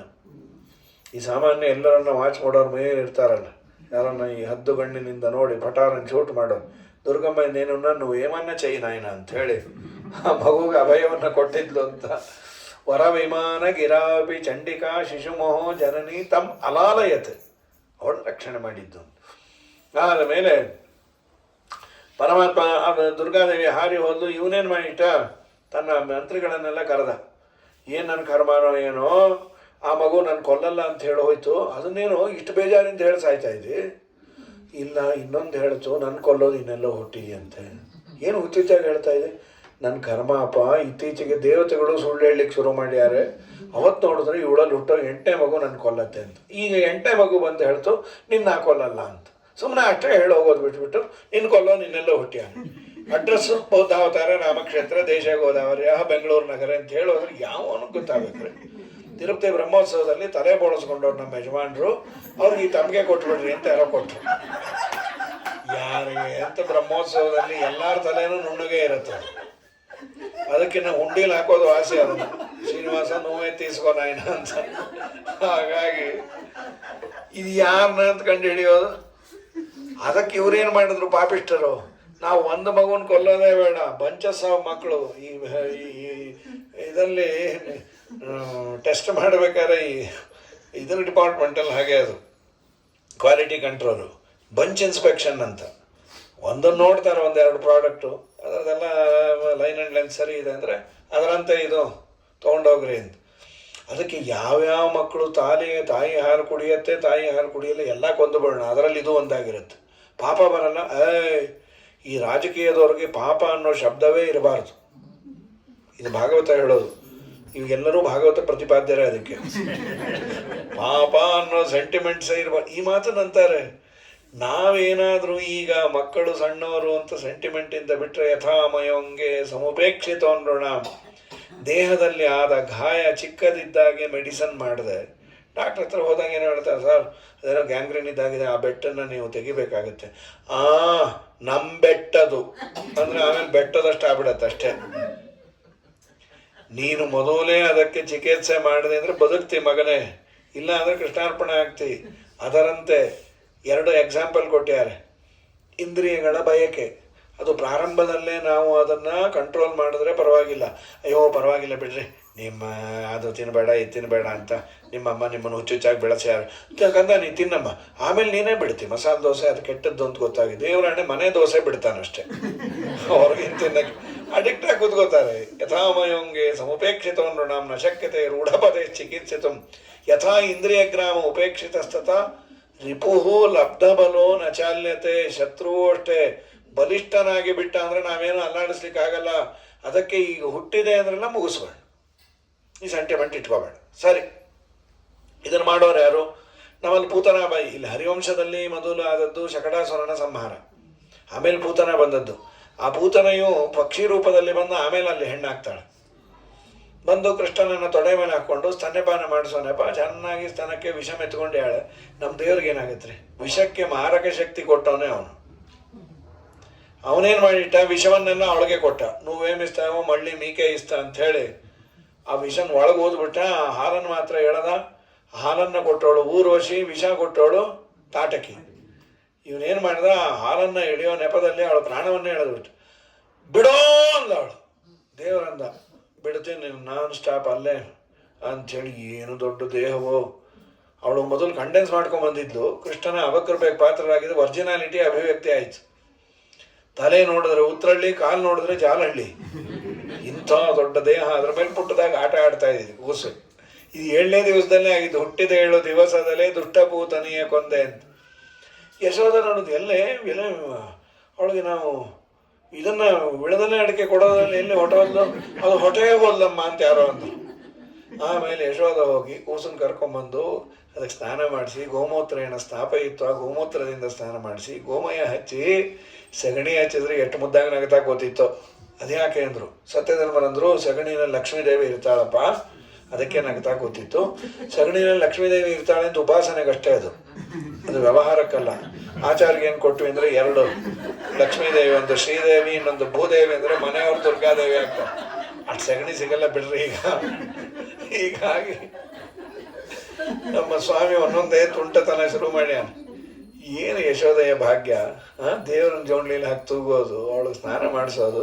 ಗಂಗಾ ಜನಕಗೆ ಗಡಿಗೆ ನೀರೆರೆವಳಂತೆ, ಮಂಗಳಾಂಗಗೆ ಭಾಮೆ ಶೃಂಗರಿಪಳಂತೆ, ತುಂಗಭೂರಮಣಗೆ ತೊಟ್ಟಿಲೊಳು ತೂಗುವಳತೆ, ಕಂಗಳ ಗೋಚರನ ಎತ್ತಿ ಮುದ್ದಿಪಳಂತೆ, ಏನು ಸುಕೃತವ ಮಾಡಿದಳು ಯಶೋದೆ. ಎಲ್ಲ ವಿರುದ್ಧವಾದದ್ದು. ಗಂಗಾ ಜನಕಗೆ ಗಡಿಗೆ ನೀರು, ಗಂಗೆ ಎತ್ತ ದೇವರಿಗೆ 2 ಬಕೆಟ್ ನೀರು ಹಾಕಿ ಸಾಕು, ನೆಗಡಿ ಆಗುತ್ತಮ್ಮ ಅನ್ನೋರು. ಈ ಮಕ್ಕಳಂತ ಸೂರ್ಯಂಗೆ ಟಾರ್ಚ, ನಮಗೆಲ್ಲ ಗೊತ್ತು, ಬಾಯಿ ಮುಚ್ಚಿರಿ. ಹಾಗೆ ಗಂಗೆ ಹೆತ್ತ ದೇವರಿಗೆ ಗಡಿಗೆ ನೀರು, ಮುದ್ದಾಗಿರೋ ಕೂಸಿಗೆ ಅಲಂಕಾರ. ಸಾಮಾನ್ಯ ಕೆಲವು ಮಕ್ಕಳಿಗೆ, ತಾಯಂದರಿಗೆ ಆ ಮಕ್ಕಳ ಮೇಲೆ ಏನೋ ಪ್ರೀತಿ ಮೋಹ ಹಾಕಿರ್ತಾನೆ, ಅದು ಚೆನ್ನಾಗಿ ಕಾಣಲಿ ಅಂಥೇಳಿ. ನಿಮ್ಮ ಮಕ್ಕಳು ಪಾಂಚಭೌತಿಕದ ಏನೋ ಬೆಳ್ಳಗಿದ್ರೆ ಪರವಾಗಿಲ್ಲ. ಕೆಲವು ಶಾಲಿಗ್ರಾಮ ರಾಯರವರು ಅದಕ್ಕೆ ಏನೋ ಪೂಸ್ತಾಳ, ಅವಳು ನಿವ್ಯ ಹಚ್ಚುತ್ತಾಳೆ, ದಿವ್ಯ ಹಚ್ಚುತ್ತಾಳೆ, ಭವ್ಯ ಹಚ್ಚಿ, ಪಾಂಡ್ಸು, ಕ್ಯೂಟಿ ಕೂರ ಏನು ಹಚ್ಚಿದ್ರು ಆಟ ಆಡೋ ಮೇಲೆ ಇವಳಿಗೆ ಗೊತ್ತಾಗ್ಲಿಲ್ಲ. ನೀವು ಒಬ್ಬನೇ ಬರಬೇಡ, ನಮ್ಮ ಮಗನ್ನು ಕರ್ಕೊಂಬ. ನಾನೇನೇ ನಿನ್ನ ಮಗ ಅಂದ ಅವನು. ಲೋ, ನಿನಗೆ ಪೌಡ್ರ್ ಇಲ್ಲ ಅಂತ ಬ್ಯಾಕ್ಗ್ರೌಂಡ್ ಅಪಿಯರ್ ಆಗಿ ಶಾಲಿಗ್ರಾಮ ಇದ್ದಾಗಿರ್ತಿ, ಬಾ ಇಲ್ಲಿ ಅಂತೇಳಿ ಪೌಡ್ರ್ ಹಚ್ಚಿದ ಮೇಲೆ ಕಾಣಿಸ್ತು ಮುಖ. ನಮ್ಮ ಸ್ವಾಮಿ ಮನ್ಮಥನ ಅಪ್ಪ ಅವನಿಗೆಲ್ಲ ಡ್ರೆಸ್ ಮಾಡೋಳಂತೆ, ಎಲ್ಲ ಮಾಡಿಸಿಕೊಳ್ಳೋನು, ಜೋಡ್ಲಿನ ಹಾಕಿ ತೂಗೋಳಂತ್ರಿ. ಇಡೀ ಜಗತ್ತನ್ನೇ ಹೊತ್ತ ದೇವರನ್ನು ಅದು ಏಕಾಏಕಿಲಿ ಬಿದ್ಕೋತಾ ಇರಲಿಲ್ಲ ಅಂದರು ವಾದರಾಜರು. ತೂಗಿ ತೂಗಿ ಸಾಕಾಗಿ ಹೋಗೋದು. ಇನ್ನೊಂದು ಹಾಡು ಹೇಳೋ, ಮತ್ತೊಂದು ಹಾಡು ಹೇಳೋ, ಏನೋ 2-3 ತಾಯಿಗೆ ಬರೋದು. ಇನ್ನೊಂದು ಹೇಳು ಅಂದ, ನಂಗೆ ಬರೋ 3 ಹಾಡು ಎಲ್ಲ ಮುಗೀತು, ಇನ್ನು ಉಳಿದಿರೋದು ಯಾವುದಿಲ್ಲ. ಇನ್ನೊಂದು ಹೇಳು, ಇನ್ನು ಉಳಿದಿರೋದು ಒಂದೇ ಒಂದು, ಯಾವುದೊಂದು ರಾಷ್ಟ್ರಗೀತೆ ಅಂತ, ಅದನ್ನೇ ಹೇಳು ಅಂದ. ಜನಗಣ ಮನ ಅಧಿನಾಯಕ ಅಂದರೆ ಎದ್ದು ನಿಂತು ಬಿಟ್ಟ ಥೈ ಅಂತ. ಯಾಕೋ ಕೃಷ್ಣ, ರಾಷ್ಟ್ರಗೀತೆಗೆ ಅವು ಅಪಮಾನ ಮಾಡಿದ ಕೃಷ್ಣ ಹೀಗೂ ಉಂಟೆ ಅಂತ ಬಂದ್ಬಿಡತ್ತೆ ಸಂಜೆ ಟಿವಿಲಿ. ನಿದ್ರಾಮಾಶ್ರಯ, ನಿದ್ದೆ ಮಾಡಕ್ಕಂದ. ಕಿಂ ತದಾಶ್ರಯ ಫಲಂ, ಅಮ್ಮ ನಿದ್ದೆ ಮಾಡೋದು ಏನು ಪ್ರಯೋಜನ ಅಂದ. ಭುಕ್ತಂ ರಜೆ ಜೀರ್ಣತಾ, ತಿಂದಿದ್ದಲ್ಲಿ ಜೀರ್ಣ ಆಗಬೇಕು ಬೇಡ. ಅಮ್ಮ ನಿದ್ದೆ ಮಾಡಿದ್ರೆ ಜೀರ್ಣ ಆಗತ್ತಾ? ಸದ್ಯ ಒಳ್ಳೇದಾಯ್ತೆ, ನಾನು ತುಂಬ ತಿಂದುಬಿಟ್ಟಿದ್ದೆ, ಬಿದ್ಕೋತೀನಿ. ನಿದ್ರಾಕಾಂಬ, ಅಮ್ಮ ನಿದ್ದೆ ಅಂದ್ರೇನು? ಕಣ್ಣು ಮುಚ್ಕೊಂಡು ಗಟ್ಟಿಯಾಗಿ ಇಟ್ಕೊಂಡು ಬಿದ್ರೋ. ನಿಮೀಲಿತಾಕ್ಷಯುಗಲಹ ಪ್ರಾಜ್ಞಮ್ಯದ ಲಿಂಗತಿ, ಪ್ರಾಜ್ಞನಾಮಕನ ಆಲಿಂಗನ ಮಾಡು, ಕಣ್ಣು ಮುಚ್ಚಿ ಗಟ್ಟಿಯಾಗಿ ಅಮ್ಮ ಅಂದ. ಏನಾಯ್ತು? ನೀ ಹೇಳಿದ್ದು ನಿಜಾನೇ, ಹಸಿವು ಅಂದ. ಲೋ 3 ಗಂಟೆ ತೂಗಿದ್ದೀನಿ, 30 ನಿಮಿಷ ಬಿತ್ತುಕೊಳ್ದೆ 3 ನಿಮಿಷಕ್ಕೆ ಹಸಿವು ಅಂತೆಲ್ಲೋ. ನೀ ಹೇಳಿದ್ದೆಲ್ಲ ಮಾಡೋದೋ ಇಲ್ಲ? ಎಲ್ಲಿ ಮಾಡಿದೆ? ಕಣ್ಣು ಮುಚ್ಚಿದೆ ಅಷ್ಟೇ. ಪ್ರಾಜ್ಞನಾಮಕನ್ನೆಲ್ಲ ಆಲಿಂಗನ ಮಾಡಿಕೊಂಡೆ, ಹೀಗೆ ಹಿಡ್ಕೊಂಡಲ್ಲ, ನಿನ್ನೆ ಹಿಡ್ಕೊಂಡೆ, ಅವನೇ ನಾನು ಅಂದ. ಗೋವಿಂದ ನೀ ಬಿದ್ಕೋಬೇಡ ಅಂತ. 3 ನಿಮಿಷಕ್ಕೆ ಹಸಿವು ಅಂದ್ರೆ ಏನು ಕೊಡೋದ್ರಿ? ಈ ಸಮ್ಮರಲ್ಲಿ ಮನೇಲೇ ಇದ್ದರೆ ಗೋವಿಂದ ಮಕ್ಕಳು, ಅವ್ರು ಶಾಲೆಯಲ್ಲಿ ಇದ್ದರೆ ಚಂದ, ಒಂದು ಸಿಸ್ಟಮ್ಯಾಟಿಕ್ ಆಗಿರ್ತಾರೆ. ಈ ಮನೆಯಲ್ಲೇ ಸಮ್ಮರಲ್ಲಿದ್ದಾಗ 5-5 ನಿಮಿಷಕ್ಕೆ ಬರೋದು, ಅಮ್ಮ ಏನಾದರೂ ಕೊಡು. ಸರಿ, ಏನು ಮಾಡಿಕೊಡೋಕ್ಕಾಗತ್ತೆ? ಅಮ್ಮ ಅಂದು ಬೆಳಗ್ಗೆ ಮಾಡಿದ್ದು ಉಪ್ಪಿಟ್ಟು, ಅದು ಬಿಟ್ಟು ತಂಬಿಟ್ಟು ಮಾಡಿದ್ಲು ವಾರದ ಕೆಳಗೆ. ಹೋಗ್ಲಿ, ಆ ತಂಬಿಟ್ಟು ಅದು ನೀನೇ ತಿನ್ಕೋ, ಅದು ಮೊನ್ನೆ ಕರಗ್ತು, ಹೋದ ವಾರ ಬಾಯಿಗೆ ಹಾಕ್ಕೊಂಡು ಬಾಯೆಲ್ಲ ಇಟ್ಕೊಂಡಿದ್ದು ಕಟ್ಟು ಮುಟ್ಟಾಗಿತ್ತು. ಹಾವು ಅದನ್ನು ತಿನ್ಲಿಕ್ಕೆ ಹೋಗಿ 2 ಹಲ್ಲು ಮುರ್ಕೊಂಡ್ಬಿಟ್ಟಿತ್ತು, ಅದು ತಂಬಿಟ್ಟು. ಇಂಥ ಗಟ್ಟು ಮುಟ್ಟಾಗಿತ್ತು ಅದು. ಅದಕ್ಕೆ ಬೇಡ, ಇನ್ನೇನು ಬೇಕು ಹೇಳು, 50 ರೂಪಾಯಿ ಕೊಡು, ಬೇಕರಿಗೆ ಹತ್ತೋದಕ್ಕೆ ಹಾಕಿ ಪಿಜ್ಜಾ ತೊಗೊಂಡು ಸಾಯ್ತೀನಿ, ಅಷ್ಟೇ ಮಾಡೋದು. ಹೀಗಾಗಿ ನಿದ್ರಾಮಾಶ್ರಯ ಕಿಂ ತದಾಶ್ರಯ ಫಲಂ. ನಮ್ಮ ಸ್ವಾಮಿ ಇವೆಲ್ಲ ಒಳಗೆ ಆ ಭಾಗ್ಯ ಕೊಟ್ಟ. ಪೂತನಾ ಸಂಹಾರ ಆದಮೇಲೆ ಅವಳ ದೇಹವನ್ನು ತುಂಡು ಮಾಡಿ ಅಗ್ನಿಸ್ಪರ್ಶ ಮಾಡಿದು, ಸುವಾಸನೆ ಬಂತು, ಒಳಗಿದ್ದ ಊರ್ವಶಿಗೆ ಸದ್ಗತಿ ಆಯಿತು, ಆ ಕೆಟ್ಟ ದುರ್ಗತಿ ಒಳಗಾಯಿತು ತಾಟಕಿಗೆ. ಇದಾದ ಮೇಲೆ ಶಕಟಾಸುರ ಬಂದ, ಅವನು ಹೊತ್ತು ಕೊಂದಾಕ್ಬಿಟ್ಟ.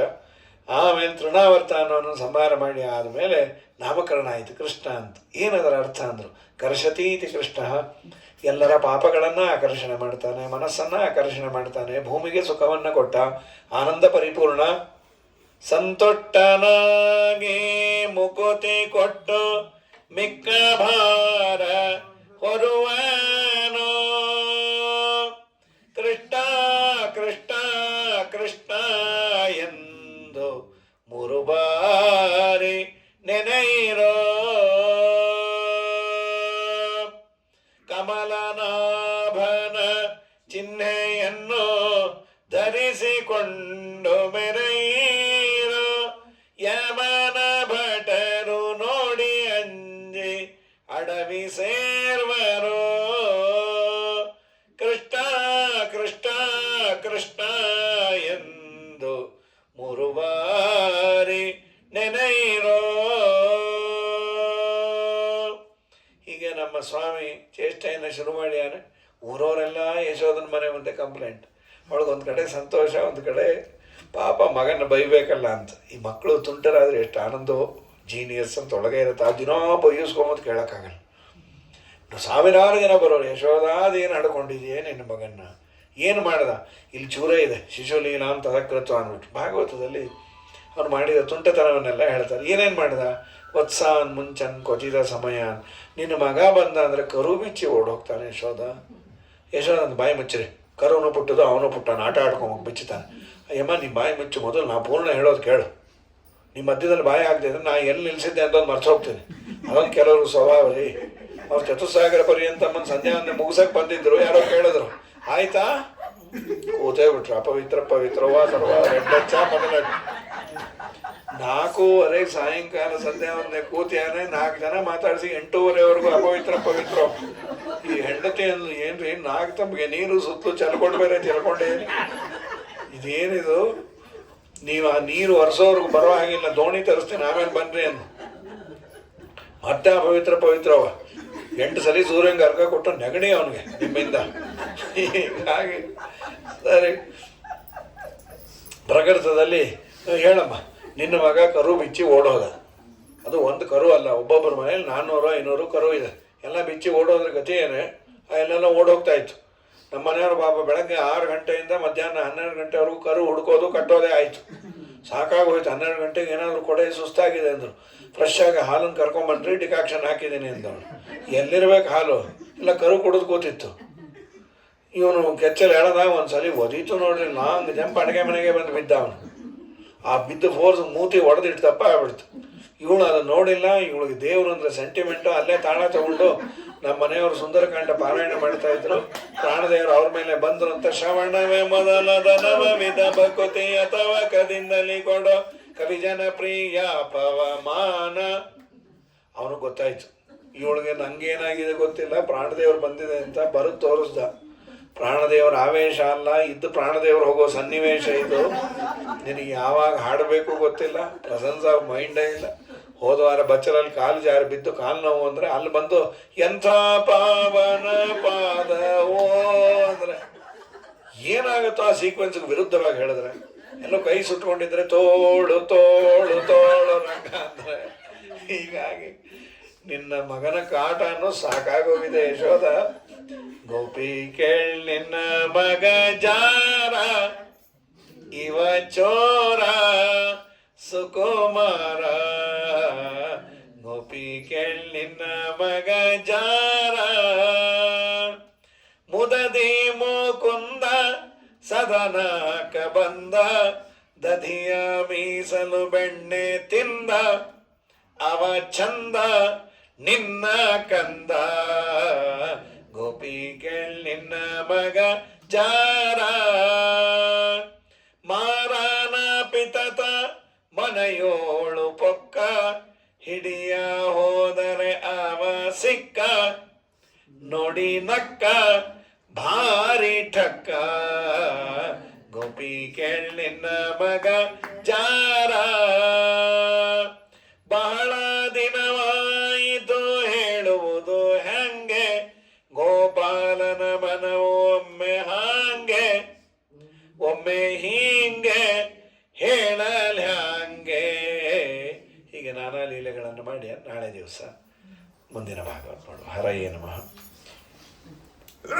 ಶ್ರೀಕೃಷ್ಣ.